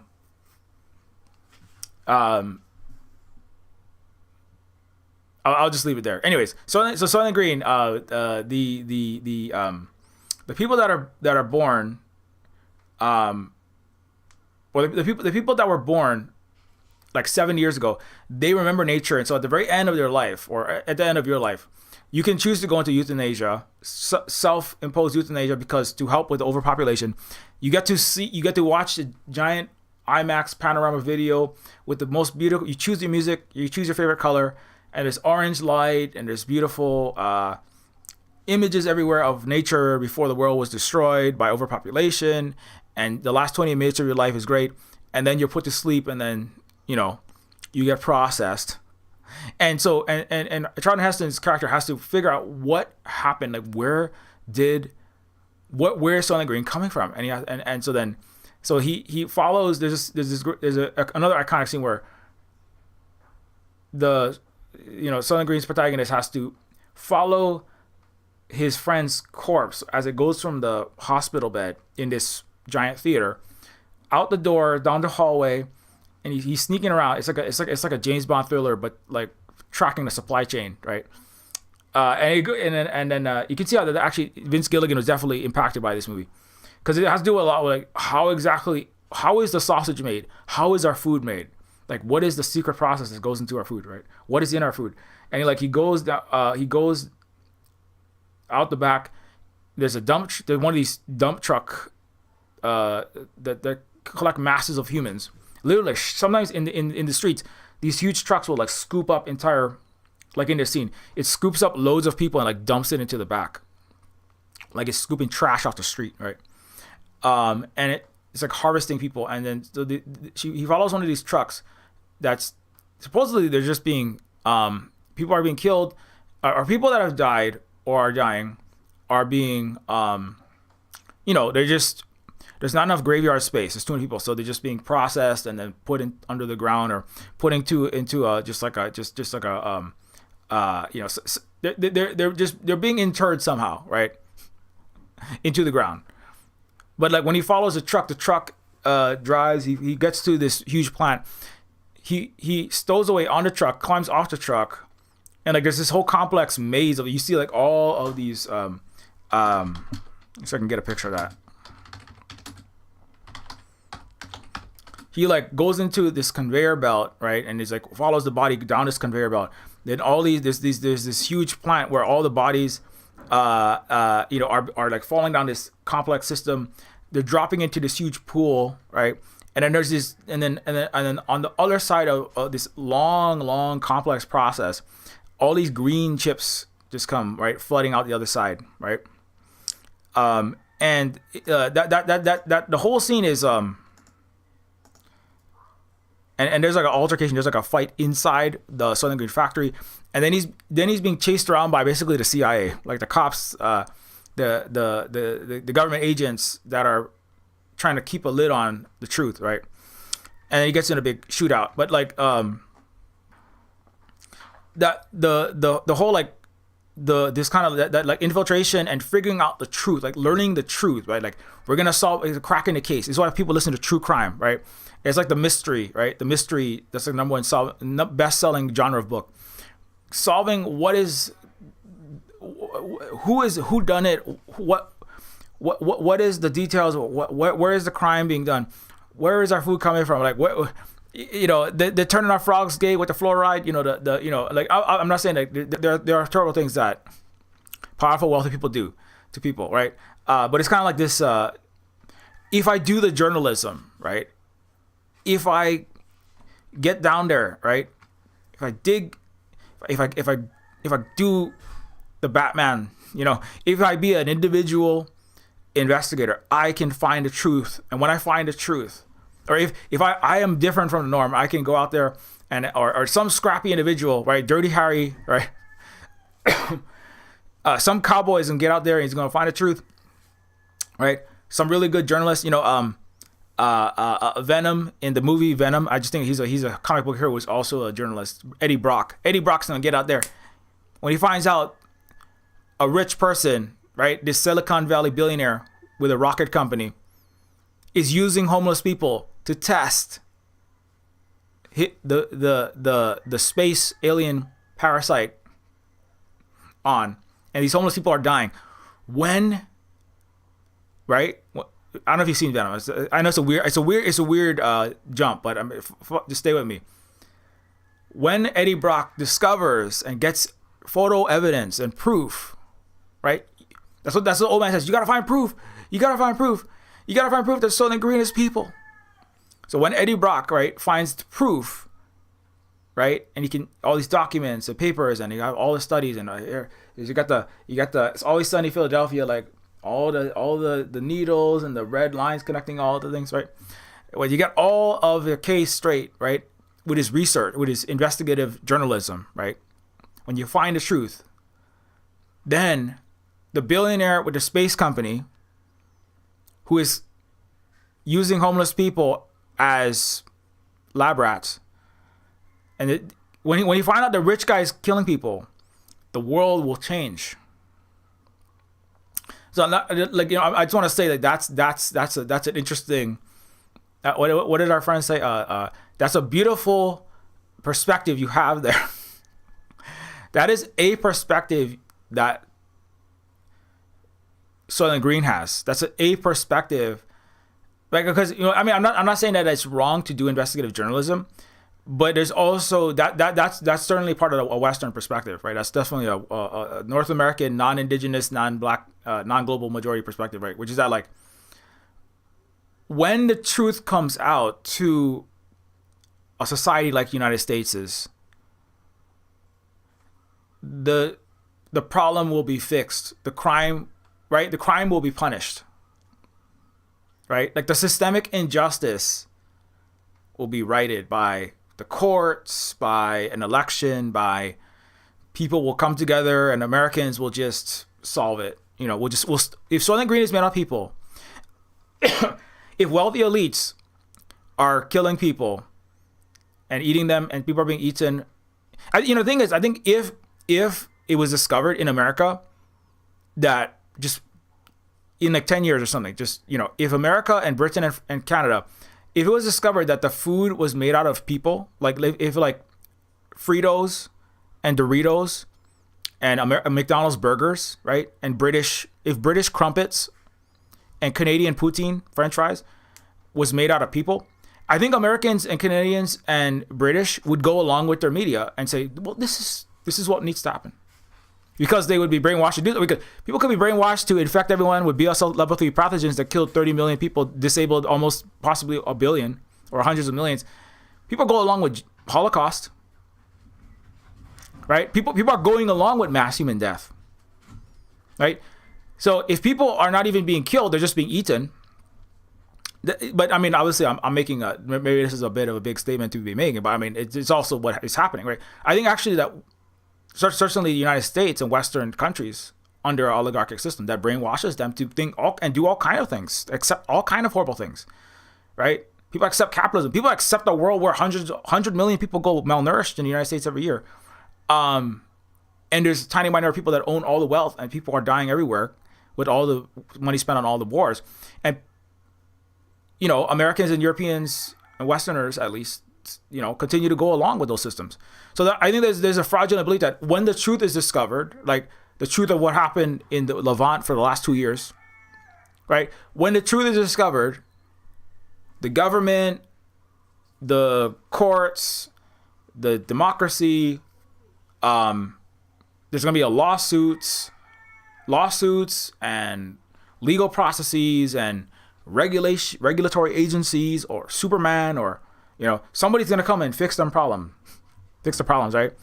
And like, I'm not saying that societies and countries can't do that, but I think that like that's a little bit of it's kind of naive in a place like the United States, which is ruled by, because if you do have an oligarchy, you have a plutocracy of rule and control by a tiny minority of extremely wealthy people that is disinforming, that is malnourishing.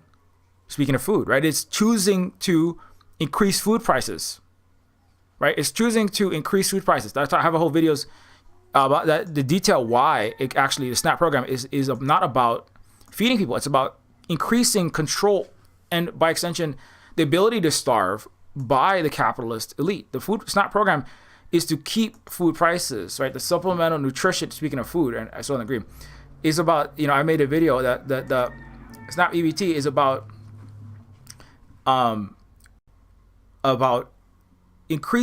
keeping the costs, the dollar cost of food artificially high by having central bank printed quantitative easing infinity, basically, what they call lax fiscal policies or the ability to print this fiat currency in mass. The U.S. and certainly at least the U.S. has, and then taking the money that they produce, right, pushing that into banks like J.P. Morgan, which, you know, handles the transactions, by the way, gets 1% of every single EBT transaction or food stamp program transaction.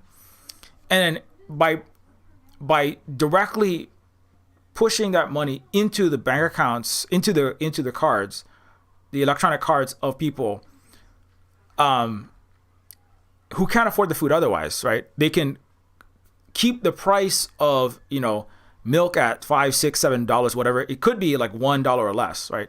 Like I point out other countries that are not capitalist countries that control the food prices, right? But the prices can be kept artificially high because the money that is printed and given through these programs, right, allows people to still buy the food, and but the $4 or $5 or $6 out of the $7 that you spend, it goes straight to Walmart. It just goes straight to the food corporation, the milk producer corporation, General Mills. It goes straight to Nestle Corporation, right? And so it seems like it could be a benefit. I'm not saying that people should starve. I'm saying like instead of SNAP EBT, the prices of food should be kept extremely low or made free or whatever needs to happen. Because when you push it up there, then the extra money, right, is keeping the profit margins, which is where the capitalist accumulates the dollars into their hands, right? It's basically a fenced through your Visa card, MasterCard, your various card, but in this case, food, the EBT card. And the money is being fenced back into their pocket so that they can then buy senators, buy representatives, and and control knowledge, information systems, news systems. Right? They can buy media companies. Right? They can have mergers and acquisitions, and they can the capitalists who have all this discretionary spending start wars that control and bribe, right, 99% of all of activity of the government to maintain a plutocratic, unjust system, right? But it's actually like it's actually the military industrial complex is the same. It's like you print a whole ton of money, you give, right, huge amounts of money to Lockheed Martin. 90% of that goes straight into profit, and then the 10% makes a broken F-35. But the important part is the 90%, which you can use to control the Congress to make sure that more money keeps flowing. That's the complex, right? But it's also a food industrial complex, or right? It's a food payments industrial complex, right? There's a AI bubble industrial complex. You have all these mountains of money that gets pushed into AI, but that money is not actually making any product like F-35s, right? And like overpriced milk or overpriced food, the purpose of the system is not to actually I don't really even care if the AI is good or not. They need something to act as a mechanism to pass through and to keep people busy, to keep activity happening in a society, right, to an extent, but also to make sure that the money keeps flowing back so that the control under a capitalist rule by the plutocracy can continue to happen. Because if the prices were controlled, like countries that don't, like, there's a country in the East I talk about all the time, more than one actually, when they keep the prices controlled so that people access food, actually there's less malnourishment. There's actually 1,000 times less malnutrition in Vietnam or China per capita than in the United States, basically none. And there's also basically zero homelessness in cities too, right? Because that's an artificial scarcity of houses and food. If you control the prices, right? Houses are for living in, not for making money. It's another rule they put into place there. If you control the prices, then the excess profits, that is what you charge beyond, what is charged beyond what the price of the good is, right? That excess profit isn't accumulated in the capital science. That is then, right, is the invirtuous cycle that allows them to control the entire society, right? So that's why those countries don't have plutocracies, because they have actual peoples, the collective peoples, governments that control the banking, corporate, and the wealthy classes, and and that's why the United States, the capitalist superpower of the world, its number one fear is the rise of China, because it doesn't follow its Western capitalist, imperialist, etc. path. And if other countries and other places adopt that concept or not necessarily adopt that concept, or move in that direction, it's bad for the global capitalist structure, the global oligarchic structure, right? So I forget why I came to this, but anyway, I have a whole video just on like how you can also like buy complicity, right? It's why they push you to sign up for the military, get a college degree with multi-$100,000 student debt. It's really about keeping people in the hamster wheel, right? The rat in the cage of debt, right? And I have many videos just on that, and giving people something to do while they're getting entrapped inside of this prison that is a complex of all of these systems that very few people completely fully understand, and certainly not the 99% who are almost illiterate. And to keep them moving in the direction that they want, and to keep society controlled. And money is actually is one method, but it's actually one of many methods, many facets of a mass human control system. But it is a markedly important one. It's a very useful tool in the tool shed, right? I mean, religion, culture is another important part that is a part of that complex. Direct military control, imperialism, global threat of mass bombings, sanctions, is control of flows of capital worldwide is another important one. But anyway, that's what I'm talking about. So to finish Pluribus. Anyways, so come back to Soylent Green. So that I wanted to bring up food because that's another important factor in the Soylent episode. And John Cena. But the most important thing is John Cena, obviously. And milk. But so this idea that the let's get back to is what I missed. Yeah, so let me finish agua system actually. So the Ahupua'a system in Hawaii, our native Hawaiian Ahupua'a system, speaking of food, was able to feed everybody with very little work in a very small space, right? And it was by using the nutrients gathered by water flows over land, right, and over mountainous regions to lower regions, and in those streams, and then flooding with just gravity alone, with no human intervention, right? Just it's a permaculture, aquaponics, hydroponic system basically, but like thousands of years old. That you could bring all the nutrients to a wide area, because the stream is not good for planting, right? There's lots of nutrients in the stream bed, but it just all is running to the ocean. It's not being used. If you could spread the water that's raining on those mountains into a wider area, and then have maybe levels where each one feeds to the one below it. That's how our Ahupua'a system was set up. And then you have like basically infinite nutrients. You don't need to spend all these mountains of energy, thousands, millions of man hours, beast hours, moving fertilizer or machine hours, all this fossil fuel burn to bulldoze the field, bring the fertilizer, make the fertilizer, bring the fertilizer to the place where you're planting, irrigate the field. So the irrigation is built in, right? Transport water, it's a huge amount of energy itself. Transporting water, you don't need to do that. It's just naturally flowing. Nutrients, no fertilizer. The dirt is just perpetual soil, perpetual rich soil. You don't need pest control, because kalo grows in water.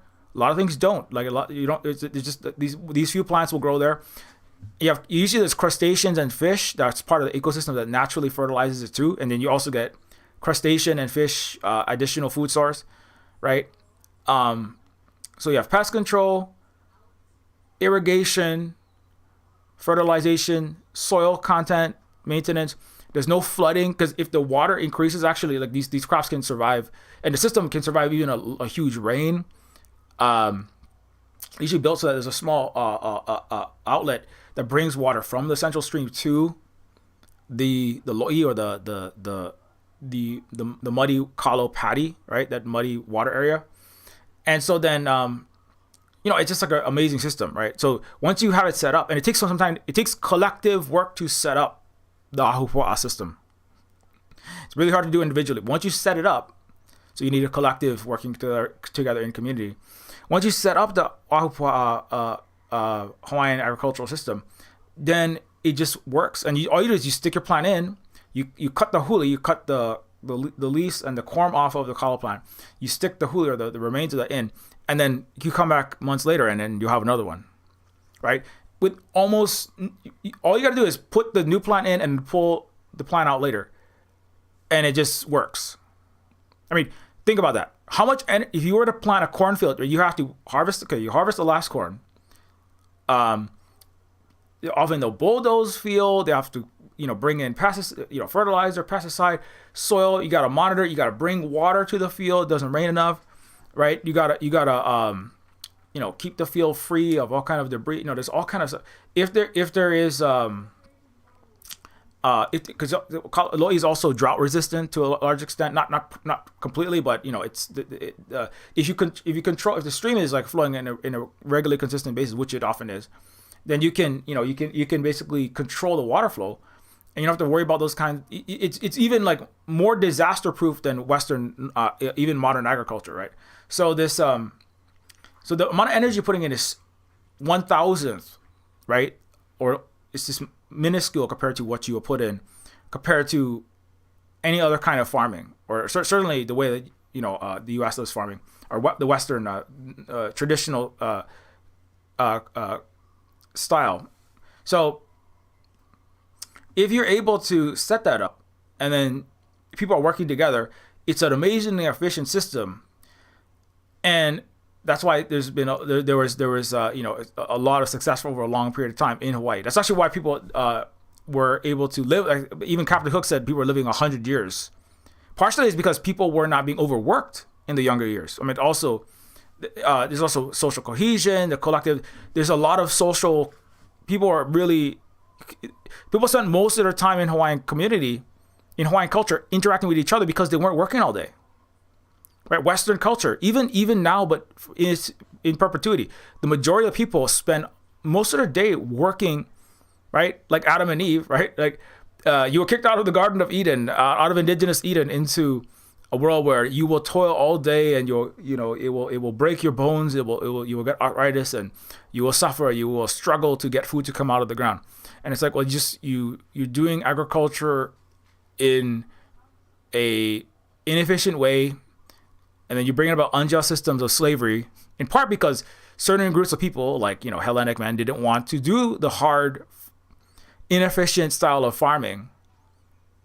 I mean, if it's inefficient, the burden should be shared. But this idea of like certain people work the land, whether that's the Greek slaves, the European serfs, the global South in colonialism, Hispanics and Filipinos in America, and in nursing homes and in agriculture. This idea that there's different groups of people, and some of them do the hard work and they have a bad life, and the other people they take all the riches, right? That's what the modern capitalist plutocracy is, just a outgrowth of that on a global scale. The Elon Musk plays, and you work, and if you're in a Bangladesh factory, or you're in if you're in Sudan, if you're in a Congolese mine, you really work really, really, really hard. Your life really, really sucks. Your life just kind of sucks, and you work a lot if you're an American regular person. But if you're a billionaire, then you're part of that original oligarchic class. But part of the reason why they split I shouldn't say why, but one of the injustices and one of the pushes was because the agriculture, the way it's the different systems, different technologies invented different times. There's not really a technological solution to this, but actually part of the social problem, right? The individualness of Western culture, right? Or the individual pursuit of rational, self-interest, which is mostly like white guys trying to have women as in-house cooking, cleaning, and sex slaves, and then Afro-Asiatic or somebody else as the outhouse slaves, right? Or just my employees, right? As my temporary and badass millionaire employees. But is that desire to personally enrich yourself at the expense of other people, exploiting others' labor of various kinds. It was various ways: misogyny, racism, capitalist, classist disinformation, hereditary aristocratic privileges, whatever it is, right?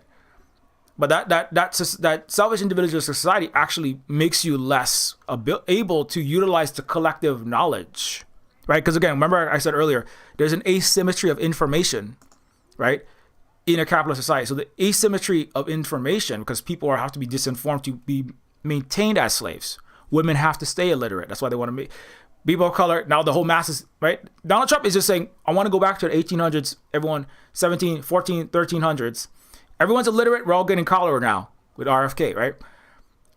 That was a way to control society, right? So AI and we getting COVID again and again, that's a great way to control society. Keep them, right, as it was, centuries ago. If we can't control a mass educated population, even with our CIA propaganda and our corporate media and all of our ads, people aren't buying AI. We're going to use AI and COVID and, neo-draconian, Trumpian MAGA policies and authoritarian, just direct military suppression if we need to push everybody back into complete idiocy, we're going to have maintain idiocracy. It's just called Western civilization. The priests will be, right, the capitalist chosen university graduates from Harvard, right? The priestly class, right? The printing press. What do we need books? We don't need books. Abolish libraries, right? So because it's easier to control people that are less educated.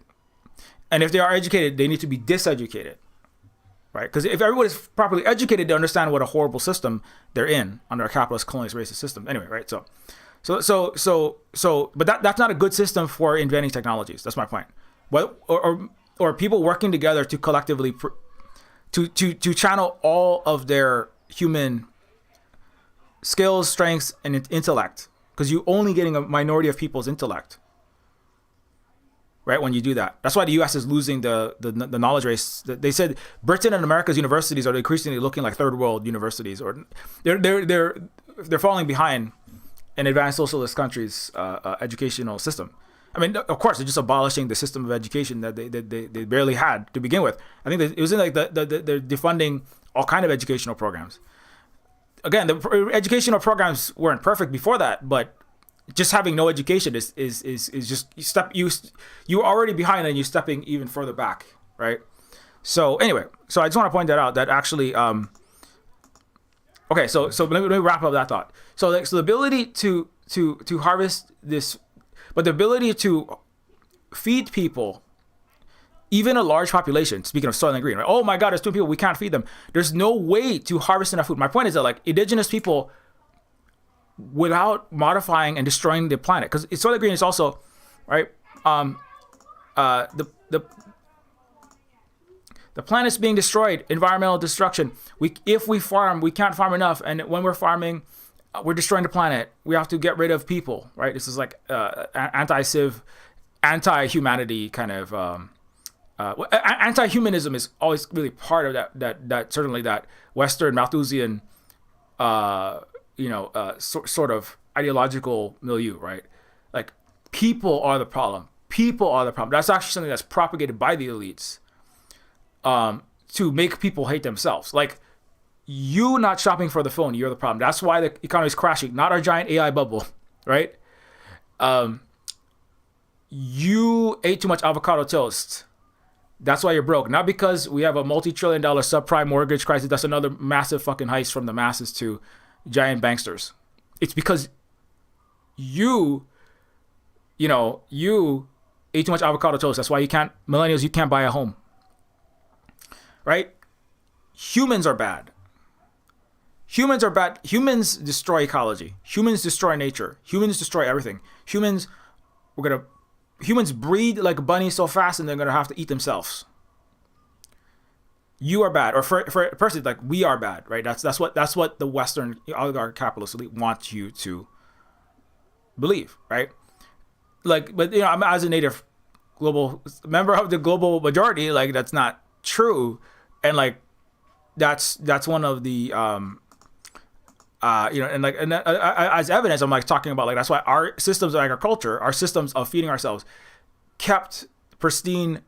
There's a million people. There's as many people as in Hawaii now, but it was we were living without actually destroying the ecology, right, for centuries and centuries or millennia. And the United States occupation in Hawaii since the 1890s has managed to destroy and to despoil so much of Hawaii in just 100 years, along with the rest of the planet. But just in so many ways that we talk about on this, I talk about frequently. Red Hill, the invention of Agent Orange. Speaking of defoliation, notwithstanding, as part of imperialist global starvation, right? Who is starving who, right?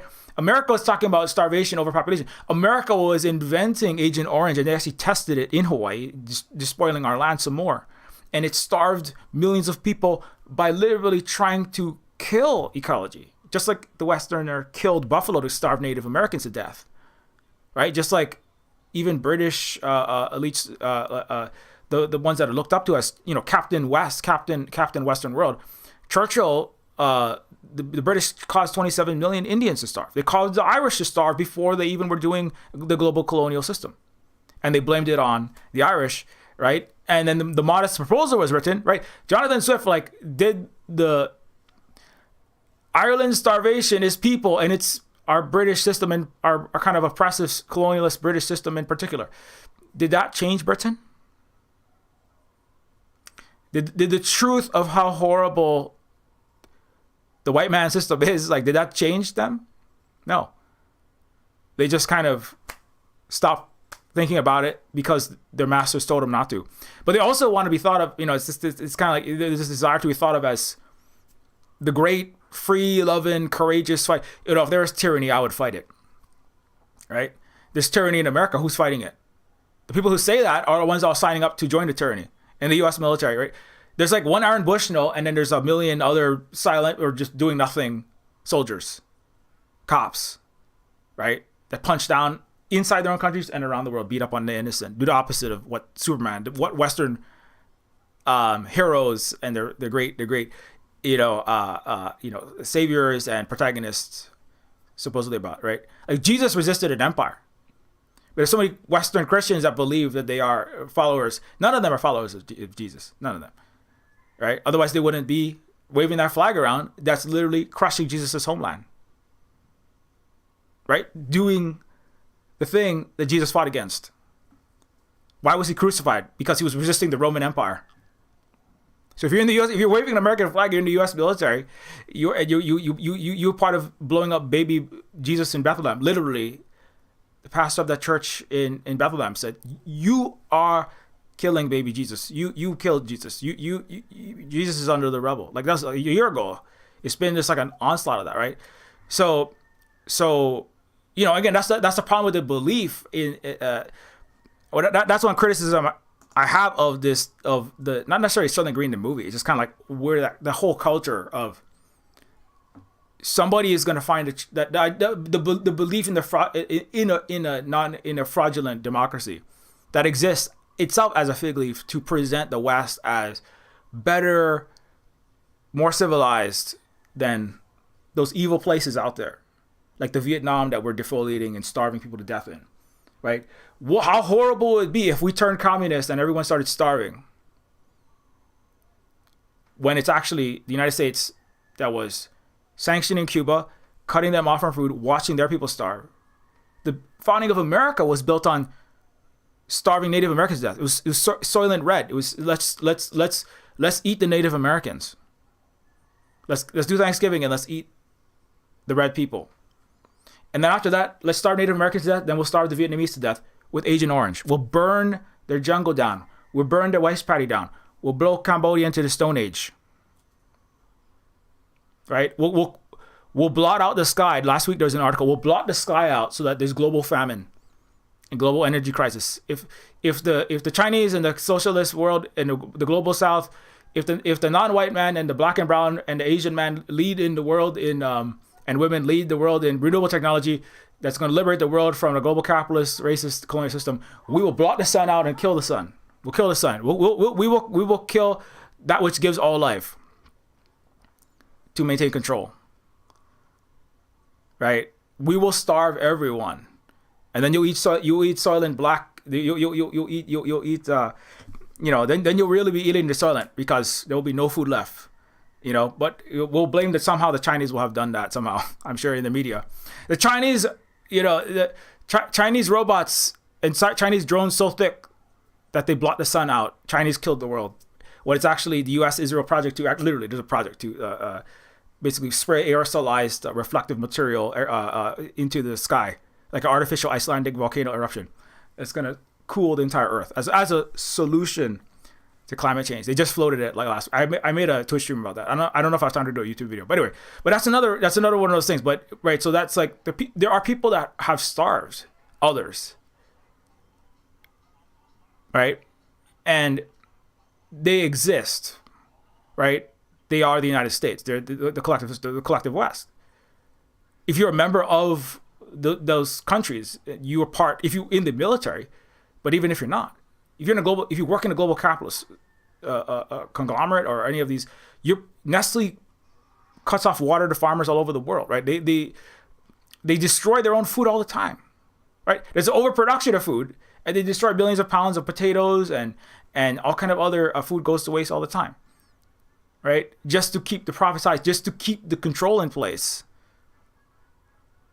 So anyway, so that's a little bit of the frustration, like as a native person, as an indigenous person, as a non-white person, under U.S. colonial occupation. When we have these, that's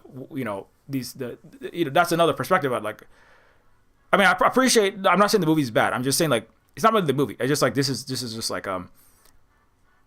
another perspective into the Western psyche. Like this is the global. Some of the global feelings back towards. The Western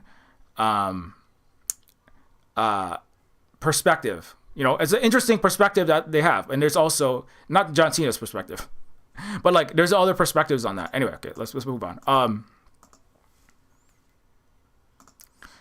So in Pluribus, when Carol, when she comes back, I will say this. So she actually comes back. To meet with Diabate, she finds out, she discovers, okay, oh my God, it's people, like just like in Soylent Green. It's very similar. So that was a fun episode. And watching Soylent Green, it's like, it really is. There's all these body bags, just tons and tons of body bags, right? And people are all being processed, and she goes through this long process of like tracking down, there's a dog food. It's a whole whodunit. It's a very like, it's a Soylent Green, like, I gotta find the process. She has to go look at a milk carton. On the back of a milk carton, she finds, it's got a date. It's got a address. Agrojet. Where's Agrojet? She's trying to find it. She finds a facility. She has to go track the facility down. She's driving around in her cop car, right? She's on the case, right? I think like, the one thing I was is actually the Hawaiian ahupua'a system actually derives from the Chinese rice cultivation water. The paddy cultivation is very similar to that ancient Chinese system, and that's why our system, Asian and Pacific Islander systems, especially traditional agricultural processes. That's actually how China became one of the oldest civilizations in the world. One of the first places to domesticate, if not the first to domesticate rice, that is easy to is using a system like this, right? Of stream beds feeding large flooded paddies to be able to feed huge numbers of people in a small space in that delta area around Beijing in the northeast China. Anyway, that's just so I was trying like that. So like the ability to feed large numbers of people is part of how advanced collective, civilizations, a lot of civilizations have taken root, right? And they were fairly successful until intervention from less efficient, resource asymmetrical, and knowledge asymmetrical societies like Western capitalist colonizers showed up. And they kind of wrecked existing systems. Anyways. So then, okay, come back to the Soylent, or come back to Carol. So she's driving around in her cop car. When you pass a cop car, so she's driving around in her cop car trying to solve, right, the crime. Like, what are they doing? What is this crime they're doing with all the bodies? What is in these milk cartons, right? It's very like it's like a detective case. It's like Dirty Harry, right? Because the main character in Soylent Green is a cop. He is a cop. He's solving the case, right? No, he's solving murders, but then he's solving the case of what is Soylent Green made of, right? And the cop show, I don't think it's necessarily intentional by the Vince Gilligan, but this part, but like the cop show is the number one type of show that the United States and Western countries make. It's like over 50% of all TV shows. The main character, or it somehow revolves around police work. It's for propaganda. Cops are the knights of the unjust neo-feudal lords that oppress the masses. They break their legs. They threaten you with throwing out your house when a landlord needs to enforce artificial, right, not natural, Malthusian, but artificial scarcity of housing. The police is who are going to beat you up and throw you out your house. If a union strikes and asks for wages, they're going to beat you up and force you back to work. If there's an uprising, the police and military are going to put you down. If there's an attempted revolution, that's what happened. That's what happens historically. So what happened in the early 20th century. So they are doing the bidding of the whoever is ruling, and the rulers are the wealthy, the capitalist class in the United States.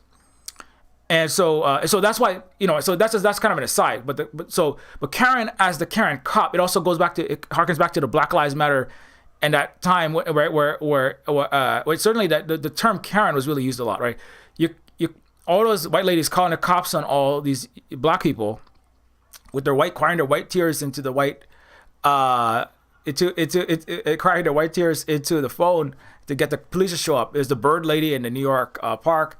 There's all right. There are all these viral memes of that, and they're usually often it'll be Gen X white ladies trying to clean up I need to feel safe, so I need to get rid of these. Weaponizing the white women's tears. That was a whole. That was a really big cultural phenomenon that happened. It's always been around, but it really blew up in the last 5 years, right? And so her name being Carol, it's almost Karen. She's driving a cop car around. She's being like a white lady to all the people of color. She's just like, right. A lot of people have said Mr. Diabate says that's an interesting car you chose. Pointedly, I'm a black man.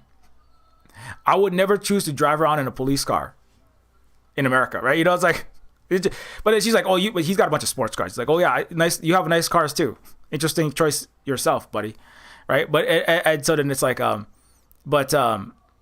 anyway, so she solves the case, right? She finds out, okay, they're using people. She tracks the facility down.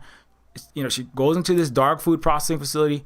She finds the people, the bodies. She finds that, oh my God, they're all chopped up and they're shrink wrapped and they're using them. And then when she comes, you know, when she comes to meet with the rest of the people, the global majority, she meets with Mr. Diabate, the black guy who's in Vegas, but he's in contact with everyone else, right? And then she realizes that, he's like, yep, we already know that they're eating people. We were trying to figure out what to do about that. We're considering, because they cannot pick apples. They have all these rules internally. It's unclear why. They will do whatever people want. They cannot eat anything that is still living. Apparently, they cannot cause harm to anything, including a fly plant, apple tree, anything, right? Oranges, broccoli. So anything apple that's fallen from a tree, a dead body is already dead, so that can be consumed, right? And so that's like their rules that they have, but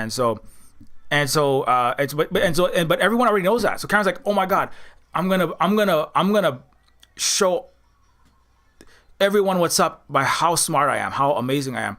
And they're like, we already knew that. But it's interesting, like, and I do like this point of Pluribus. They know that because they are like the 12 humans that are not part of the hive mind. They are in connection. They're in community with each other, right? And they also are, you know, at least they're interacting with the hive mind, right? I'm not saying it's good to interact. There's one guy who, Mr. Paraguay, he refuses, right, any contact with anyone. He's even more solo. I'm not talking to no one than Carol. Like, he literally has not eaten any of their food. He interacted with them at all. He lives behind a chain link fence and like knocks their food over every day when they bring it, right? But like, so he's like even more extreme than Carol in some senses. And then in the individualness, but the people that are in the community, they already have all this knowledge, right? But like Carol has been right.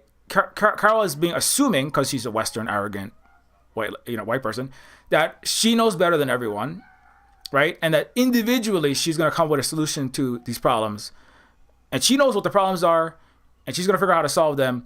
And everyone else, whatever they think, is irrelevant. Which is, that's very accurate. That's how the United States, the West treats Africa, Asia, and Latin America.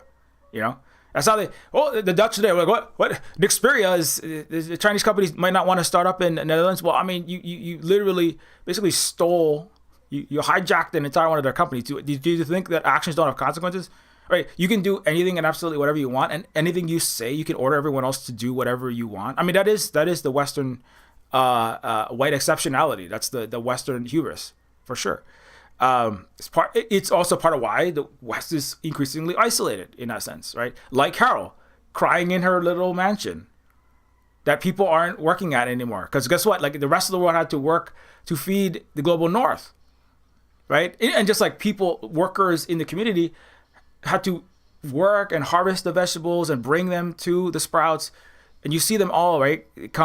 She's like, I want my grocery store back. And they all collectively come and they bring it back for her, right? Because they're happy to work and help her, but she's also like really abrasive and abusive, and she definitely does not. She wants to think of herself as, I said, I'm a very independent person. I get my own food, but it's like, without these people, right? You would actually have to go out and get your own food, and you have to deal with the wolves now that's coming around your house. She's like, turn the lights back on. There's too many wolves coming around my house. Because there's nobody here. The wolves are coming back and eating my garbage. I'm a very independent person.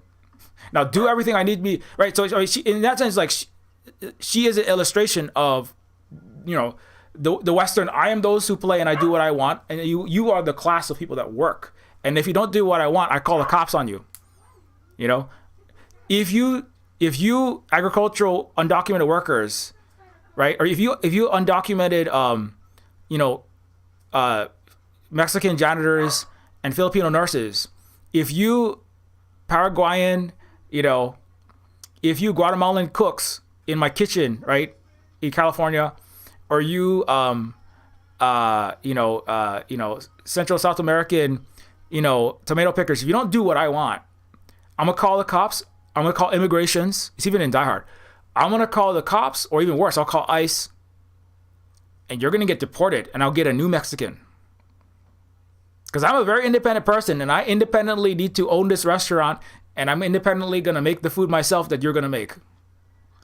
I independently own Coke Foods, and I am the independent billionaire. I'm independent Elon, and I own this rocket company, and I'm independently gonna deport all you Indians. If you ever ask for a raise at Twitter or SpaceX, I'm a very independent billionaire. I'm a self-made man. I'm a self-made American white capitalist person. And if you ever do what I don't want, if you ever don't make me look like I'm an independent, super smart guy, I will call the police and the US government that I own to hurt you and kick you out, because I actually depend on all of you, but I need to control you to make you keep doing work for me, to make me seem like I'm an independent, self-made Karen, space Karen. Elon's a space Karen, right? So I don't know how much of that is all was meant in the show, but that, like, the part where you see everybody come to bring all the vegetables back, in the broccoli and the lettuce, all the heads going back into the sprouts, where Carol goes to shop to be very independent. It's kind of like it's at least partially making a point. All these collective people you rely on. You think of yourself as independent, but you're not. You rely on all those other workers to feed you, to bring electricity to your house, to make sure it's on, and everything else that you need, right? And that part is that's a good part of the Pluribus. So anyways, so when she's like, I said, so when she brings this, I've got the solution to the problem. I got the Captain America. I'm the world police, Captain Carol, world police, Team America, right? I'm gonna tell everybody else this is how it's gonna go. When she comes with that, they're like, we already knew that was the problem. In fact, we know way more than you, right? So the rest of the world, right? They already know way more. But I think so. By the time we get to episode 6, Carol just hasn't been willing to listen to everyone else, really. She just is running roughshod over them. They don't really want to voice a lot of their thoughts because she really is really horrible to be around.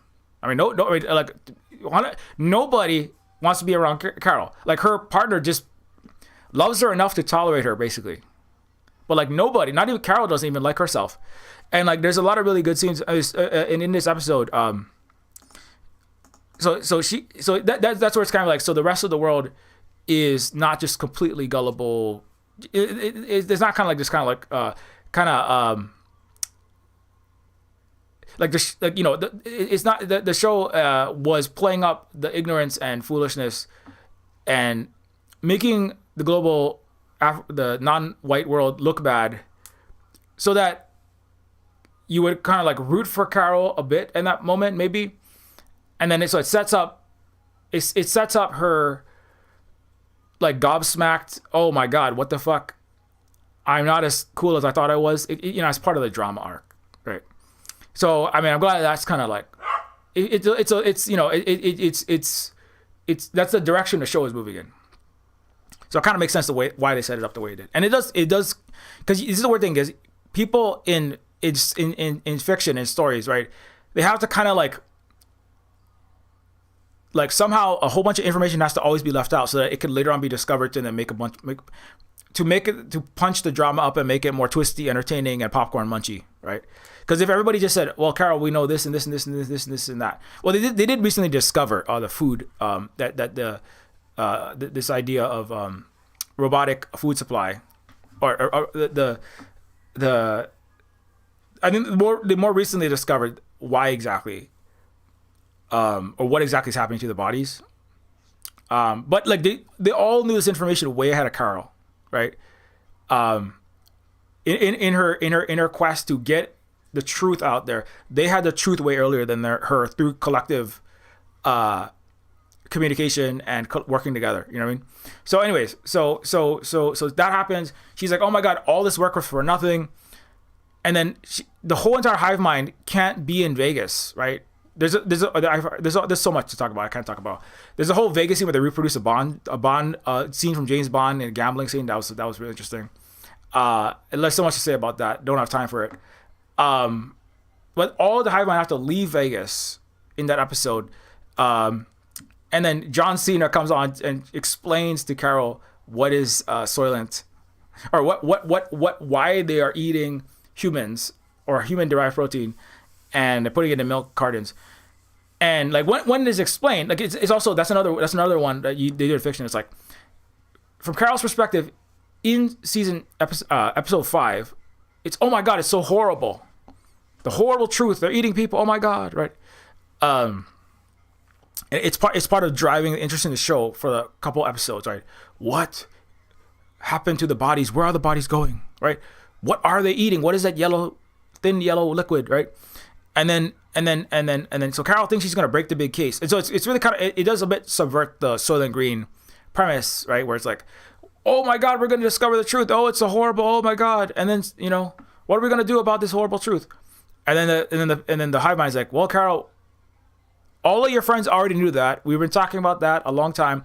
We're thinking about, because we can't personally pick because of our moral rules and regulations that we have instituted internally in our hive mind, we can't personally pick apples or harm any plant, animal, or any other kind of life in any possible way, or even make them do anything they don't want to do, including you. We cannot. We figured out a way to bring into the hive mind, but it requires harvesting stem cells, which would require injecting a large needle into your hip. It's very painful, and we won't do it without your consent. And so that's the whole new thing that she learns, and then she feels a bit better about that after that. But then they explain, Carol, like we can't eat anything that isn't already dead, and so that's why we're eating people. We don't like it that much, but that's just how it is now, and so that's why we're doing that. And most of us are going to starve because we're unable to. We can't farm because of our rules. So because we can't do any kind of farming, we're all gonna start dying off and going extinct. and that part that's like, okay, well, eat a fucking apple. So we have to side with Carol on that one. Like, eat the goddamn apple. Like, what is wrong with you, right? It's like it's just like they're like a weird, like, I'm not sure. It's some weird conception of do no harm, ultra purity, disconnected from, I don't know what, I'm not sure what, when the writers are writing these hive mind rules, I don't know what exactly they're thinking about. I don't know. Maybe it's going to be revealed later, but it's like, why do they have all these specific rules? It's kind of ridiculous. It's like, I will give you a nuclear bomb that would definitely harm a lot of people, but I can't pick an apple. like giving nuclear bombs to mentally unstable, like, have already threatened. Like, this is the thing. Carol has already threatened to kill millions of more people, because that's what will happen, right? If she said, if you don't do what I say, she threatens them. She's like, if you don't do what I say, I'm gonna have a biblically shitty day, and I'm gonna blow up all of your face. And when she knows, when she does that, it's gonna kill people, right? So, and she is mentally unstable. Like, people, like, she's like, things and people will get harmed, right? So they will give, the hive mind said they're willing to give her a nuclear bomb or all kind of bombs and tanks and weapons, right? That as an impact, right? It's like, that would harm people for sure, right? It definitely could, right? But they will not, like, but they will not harm a single hair on the head of an ape. They will not touch, a single. I don't know. You walk on grass. Like there's fucking insect. The human body is made up of tons of living things. Like every time you wipe your eye, you're killing, various microscopic, organisms. There's all living things. You should never blow your nose. Your spit. Every time you brush your teeth, you kill it. You commit. There's like a Holocaust inside your mouth when you do mouthwash, right? Anyways. So it's kind of nonsense. It's like, oh, well, we can't pick an apple, but we'll give you nuclear bombs. We'll give you a grenade that blew us up, right? It's kind of like, what the hell is going on with this? This is a bunch of bullshit.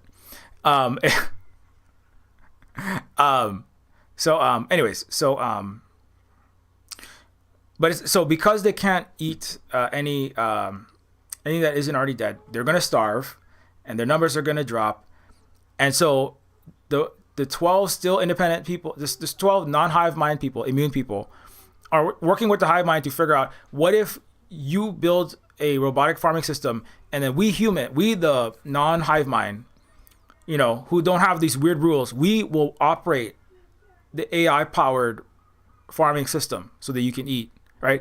We will run the AI Ahupua'a system, right? Low, extremely sophisticated, very low, human and energy inputs to extremely high quality caloric outputs, right? We will do the Beijing area Chinese 4,000 year old agriculture / indigenous Pacific Islander Ahupua'a agriculture system of the 21st century, where we do very little input and we can get all this food.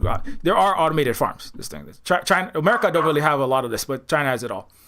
The most advanced ones. They have automated factories producing robots that produce more robots that produce the farming robots that produce the farms. They actually have to deal with abundance problems, or like actual shortages of certain kinds of jobs that they're dealing with. It's the opposite of Soylent problems, right? Anyway, that's an aside. But so because Carol, so she's like just learning this, and I think the most important part is one of the best scenes.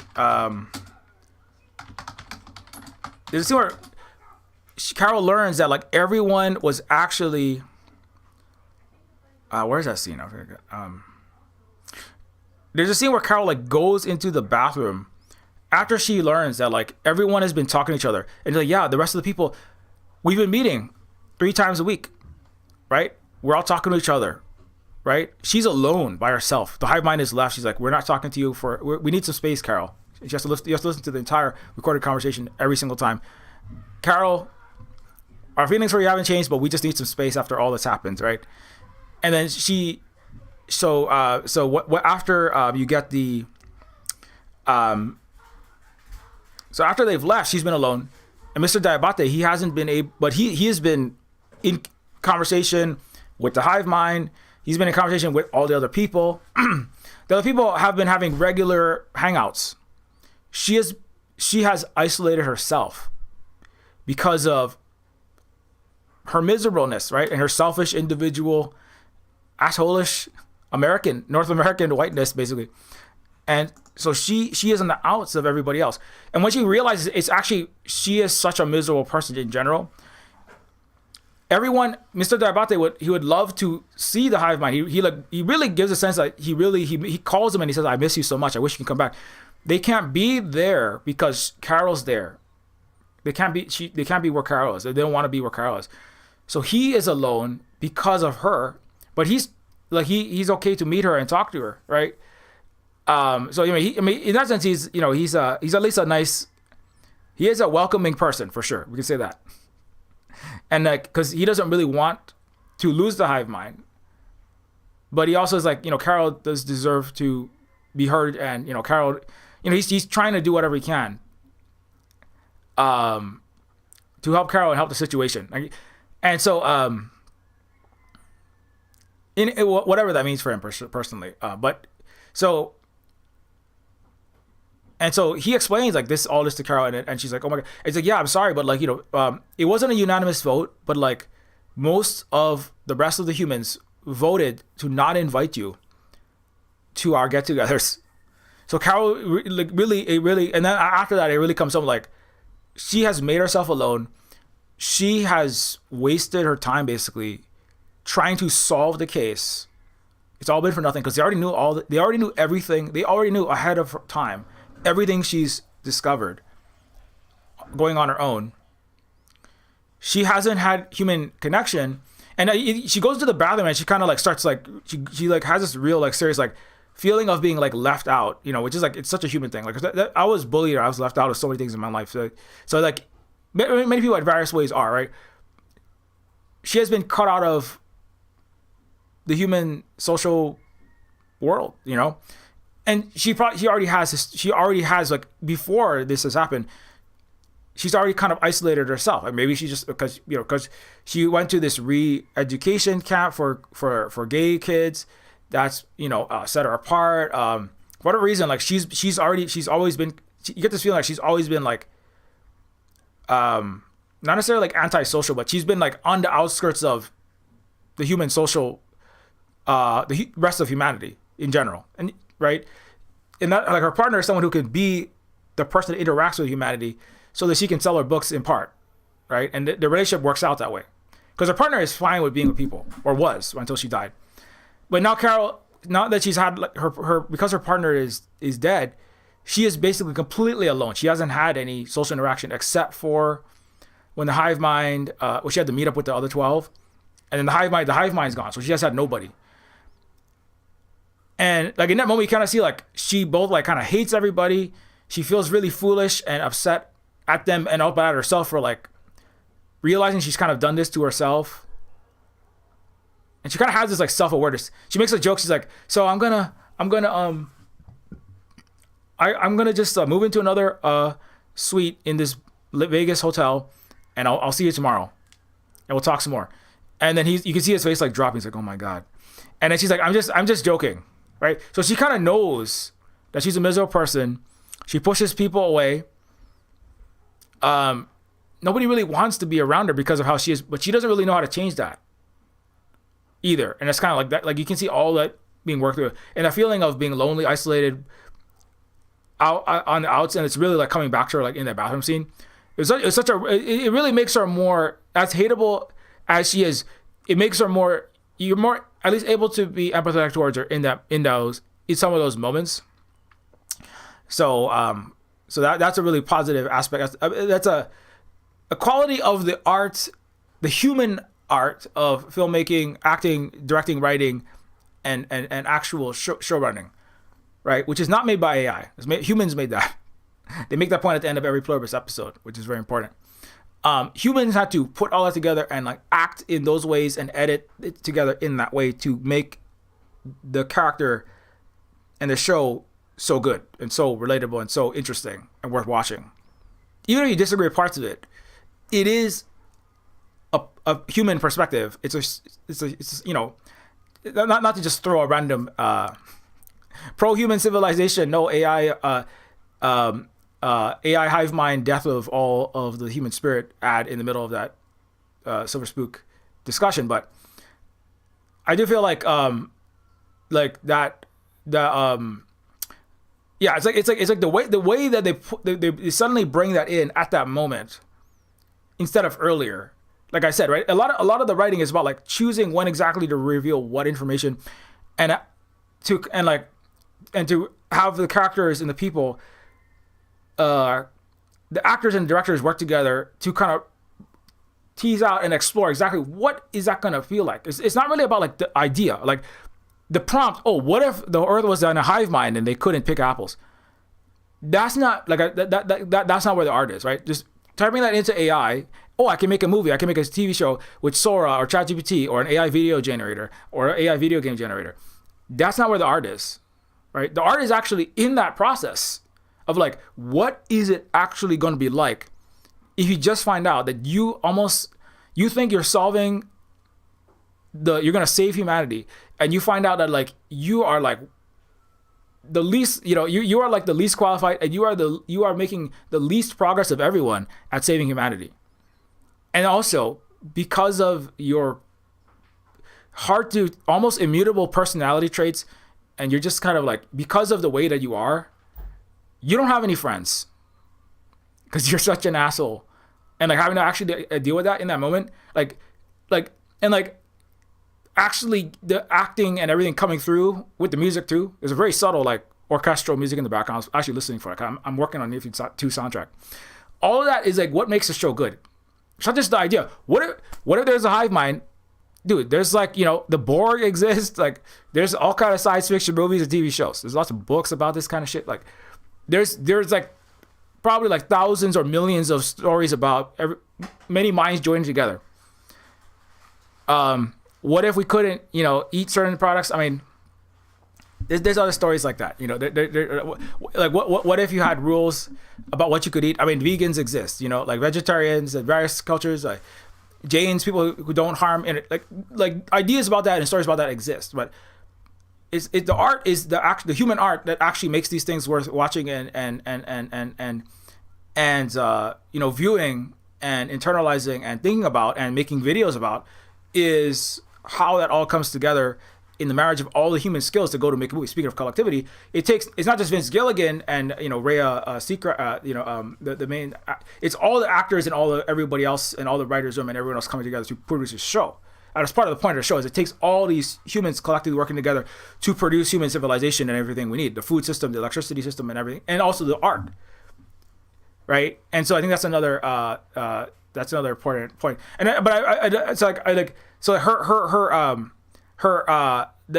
that scene definitely is like probably one of the strongest scenes in the whole show. It definitely got me. I wasn't necessarily bawling all over the place. I saw some other people's YouTube comments was like I was fucking crying my ass off during that scene, because it is very real.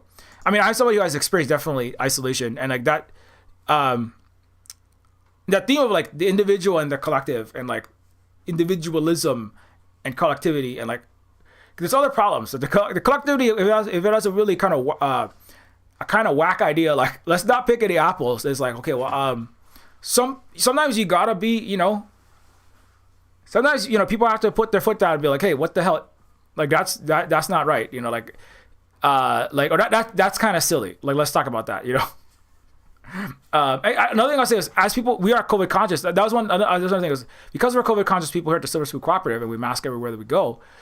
Among other things, we're often like, I do feel Carol's thing of like, I want to do what's right. I don't feel Carol's things of I'm not saying like,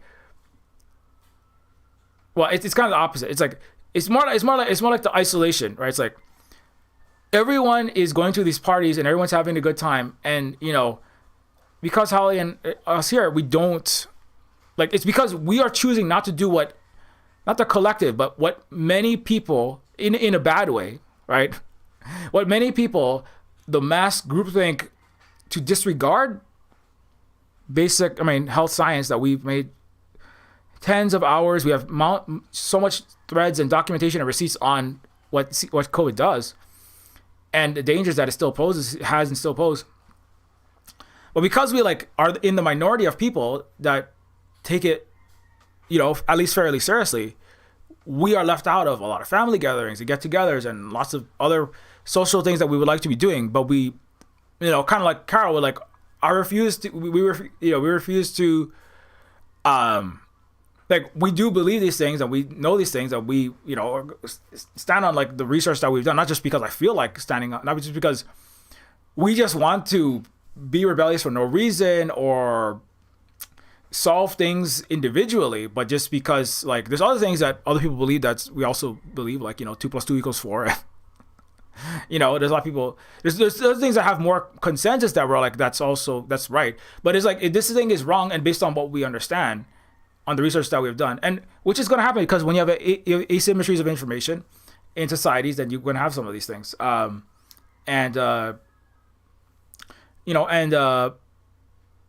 so, but because of our staunchness to no, we're going to do what we know is the right thing to do, which is to keep masking and keep taking it seriously and not having big get-togethers, in having unnecessarily risky events. That has put us on the outs, and then so I personally, I feel like kind of angry at some friends and family and some people, like, why don't you take this more seriously? Why do you keep on like dismissing or making all these saying, oh well, masks don't work, or you're being ridiculous, or just like belittle. Why do you there's a resentment from that, like having to put up with those people that are saying those things, and we're like, we would like to, but also like the feeling of like being. All right, where's my Carol? Yeah, it's like being upset at people, wanting to socialize with them, but also being upset at them because of things that I can't really change and they can't really change, and like so sometimes being like kind of mad, like, God, I'm kind of upset with you, but I also want to be part of the social events too, and feeling left out of that stuff, all at the same time, because of now in Carol's sense, it's like she's often like an individual in like not really good ways, right? But it's also like but she does like stick to what she does believe, which that's there's times where to be successful in part of a collective, you need people that are going to be able to like not always just go along with the flow, like a total hive mind sort of situation where everybody just goes along with what everyone else says. That's not actually how successful human civilizations and communities have worked. Like, there are differences, and the differences have to be worked out. Like, right? Like all Hawaiians and all indigenous people in Turtle Island and Pacific Islanders and indigenous peoples in Africa and everyone in China, just as I could and other Asian countries and other, African, Asian and other countries. And everyone all agree, have exactly the same opinion. People do have differences. People have like different cultures they're from. There's like many different, there's many things that even Native Hawaiians, we all have many differences of opinions, right? But then like we discuss those things, right? We discuss those differences. We work it out. We try not to just kill everyone or enslave each other, and then exploit each other for profit. But like, we do have differences, and then they worked out. And then when the differences are worked out, right? Like, if one person says, okay, what we need to do is we need to plant the kalo here, right? And then another person says, no, we need to plant the kalo, 1,000 feet this way. And then, right, there's a disagreement. Okay, well, why do you think that? Well, I mean, like it's going to rain here, and then the water's going to flow here, and, we're going to direct the water over here. And the person A go, well, I mean, like, I think my plan's better, because I think that, if we just wait for it to rain, it's going to rain there. And the person B says, well, we can redirect this stream here, and it's going to work out. And the guy's, well, what if it doesn't rain in the mountain, or, so, what I'm saying? So then those are differences. I mean, like, that's just one example, right? So like, those differences being worked out, but those differences, people have to be willing. If somebody is like the leader, or somebody is just like wants to make everything go smoothly, and then somebody says, oh, you want to plant the crops in that random piece of land, okay? Because I just don't want any conflict. That's kind of how the hive mind is. Whatever you want, right? Unfortunately, right? So if people didn't voice their differences and then resolve the conflicts like in a constructive way in a collective society, then the society also doesn't improve. You know what I mean? And it doesn't grow, and it stays stagnant too. If there aren't differences, right, the stagnation and the society dies. That's part of Pluribus. I think part of the point is, because everyone's frozen, there's no individuals, there's no new human culture, and then it's physically the food system, their physical biological dwindling is also degeneration. It's also being like mirrored by, I think, the collective's personality. There are no new human art or new human culture. It's only whatever people and their lives and creations that have existed before the hive mindification. And from there on, it's just slow degenerate. It's a intellectual, creative, and spiritual degeneration that mimics their slow starvation, biological disintegration. Right? And so that's the thing where actually, like, a lot of these indigenous societies, they're not like hive minds. Like, everyone's not identical. Like in Hawaii and in indigenous culture, there's many different peoples. They all have differences that had to be worked out. Like, and sometimes there were struggles. Like, the occasional battles that would break out, those are not frequent in various, Pacific Islander, Asian, Africa, Pacific Islander, etc. societies. they were far less frequent than the colonial era and in the advent of the last 500 years.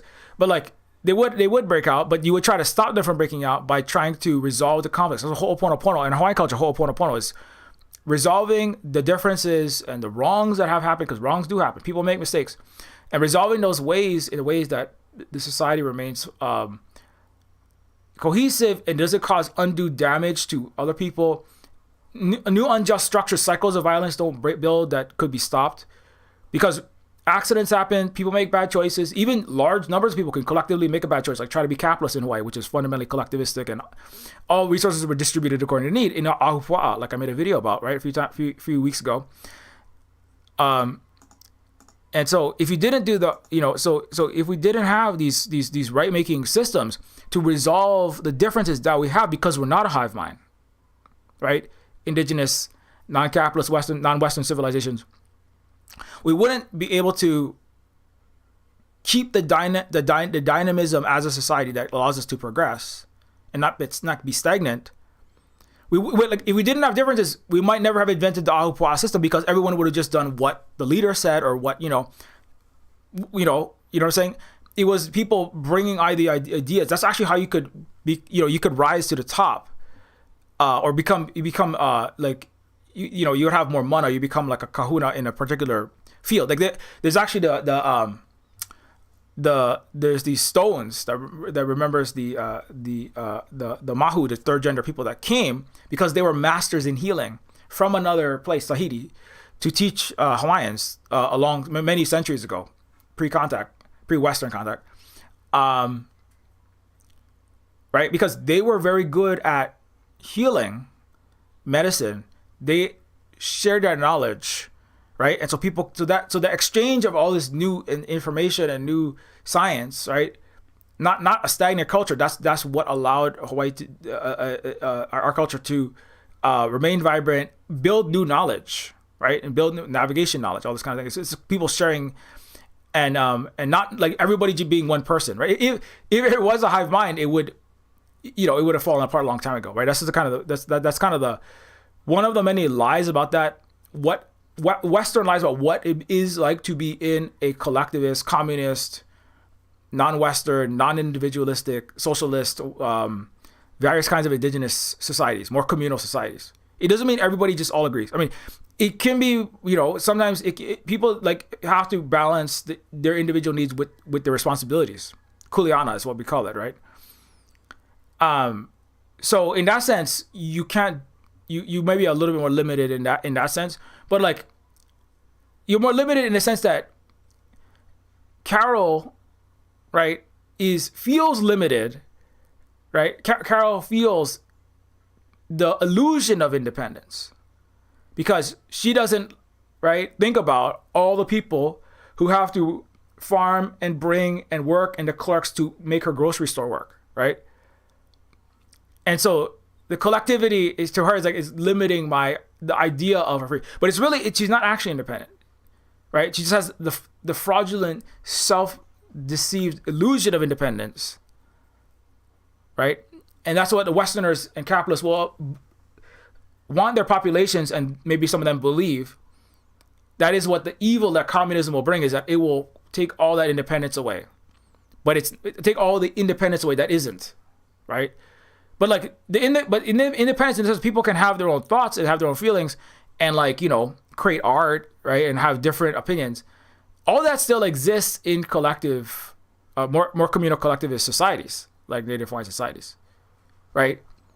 But the ability to individually exploit others and then to feign independence, that doesn't exist. And that's a very complicated point to discuss, and it's late in the day. I gotta end the stream. Anyway, shout out to John Cena. Thanks for showing up in Soylent Blue. Watch Pluribus. It's a good show. Malthusianism is whack. And milk does a body good. You know what I'm saying? Milk does a body good, and milk is made out of 8 to 12% human-derived protein, dead apples, random blades of grass that have fallen from the grass tops, and like I guess I can't eat insects. Like, when the termites fall out of my ceiling and the leaves flutter to my computer table, the Pluribus hive mind, the mind melded, will take the termite leaves and reconstitute them into a pH neutral 300 calorie per children's milk carton, slightly thinner than olive oil, yellow substance. So that's what it is. It's made of 12%, people.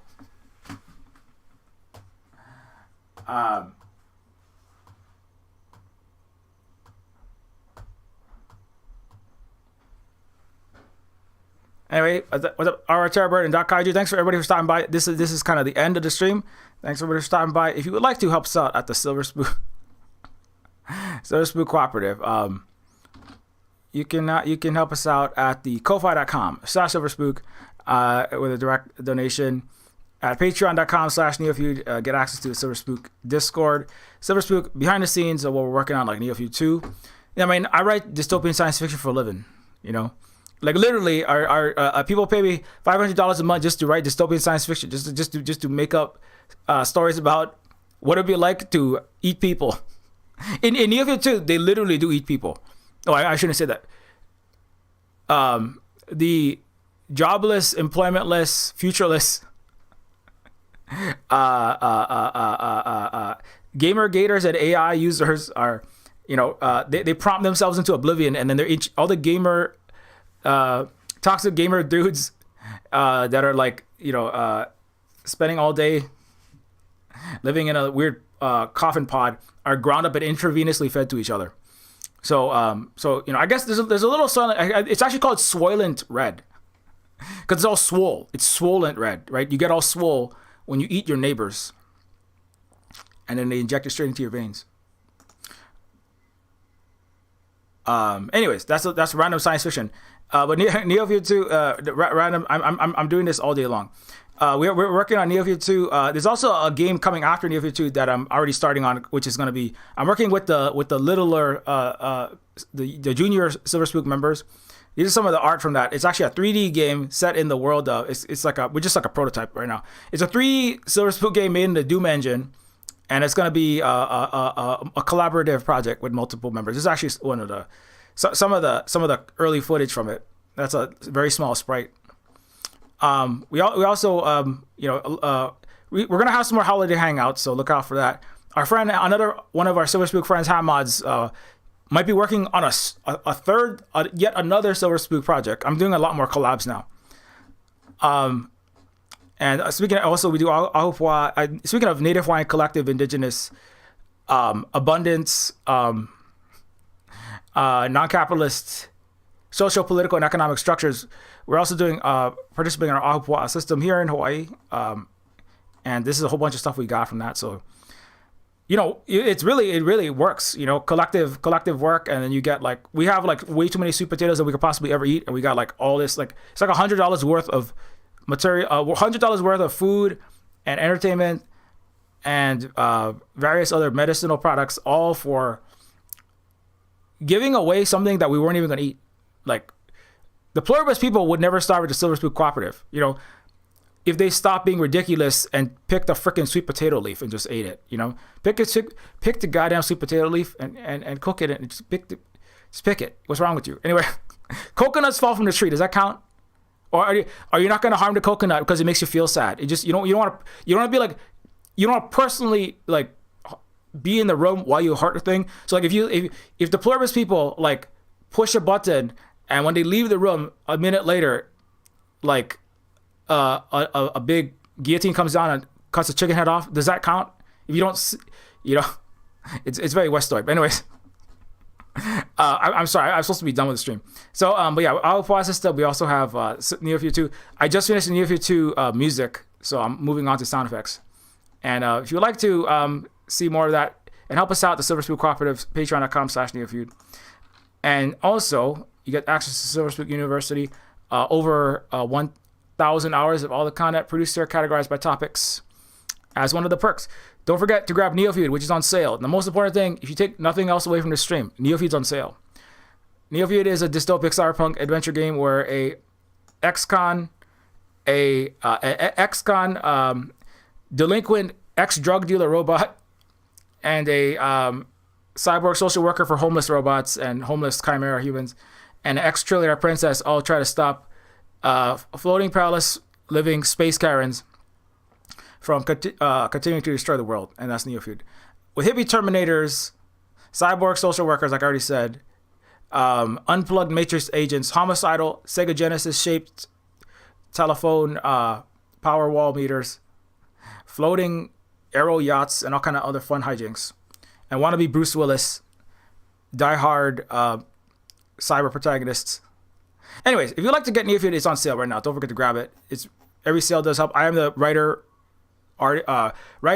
painter, animator, script writer, half of the voice acting, programmer, and musician on this game. So don't forget, every sale really does just come straight back to us to help us keep on doing this work and making more games too. And also, you can also grab Neofeud on itch.io for Windows and for Mac, and for Linux on itch, along with Decolonators, a game we made with our Vietnamese comrade Luna Oi, Indigenous Star, Pigeon with Gun, and several books, including multiple of my short story collections, Neofeud and Terminus Machina. I mean, dystopian science fiction. I mean, Pluribus is just like, that's like Tuesday for me. I'm making stuff up like that all the time. Woman is a book by Holly, who was raised in right-wing evangelical Christian culture, and this is a book that she wrote critiquing that culture. And also, there is you can follow all over the place on at Silver Spook Games at Mastodon.social, at Silver Spook Games at Wandering.shop on Mastodon, on Twitter at Silver Spook Guy, and of course Silver Spook Games and Silver Spook Guy all over on all kind of social media sites. And you can also follow Holly at Allergic to Blue. To myself, our great moderator here, always doing important education and work and helping me with these streams and dropping important links to whatever I'm saying. And yeah, so don't forget to follow Holly at Allergic to Blue. And thanks to Patreon. Oh my God, I'm like way over. Fuck. Okay. Sorry, I thought it was way less late than that, but I'm like way past my time. It's all right. Thank you, Patrons. Without your support, it's hard to keep doing this work. So thanks so much to all of our Patreon patrons. Keep your mirror shades polished. Drink your HTP, milk, and have a good time. And we'll see you next time.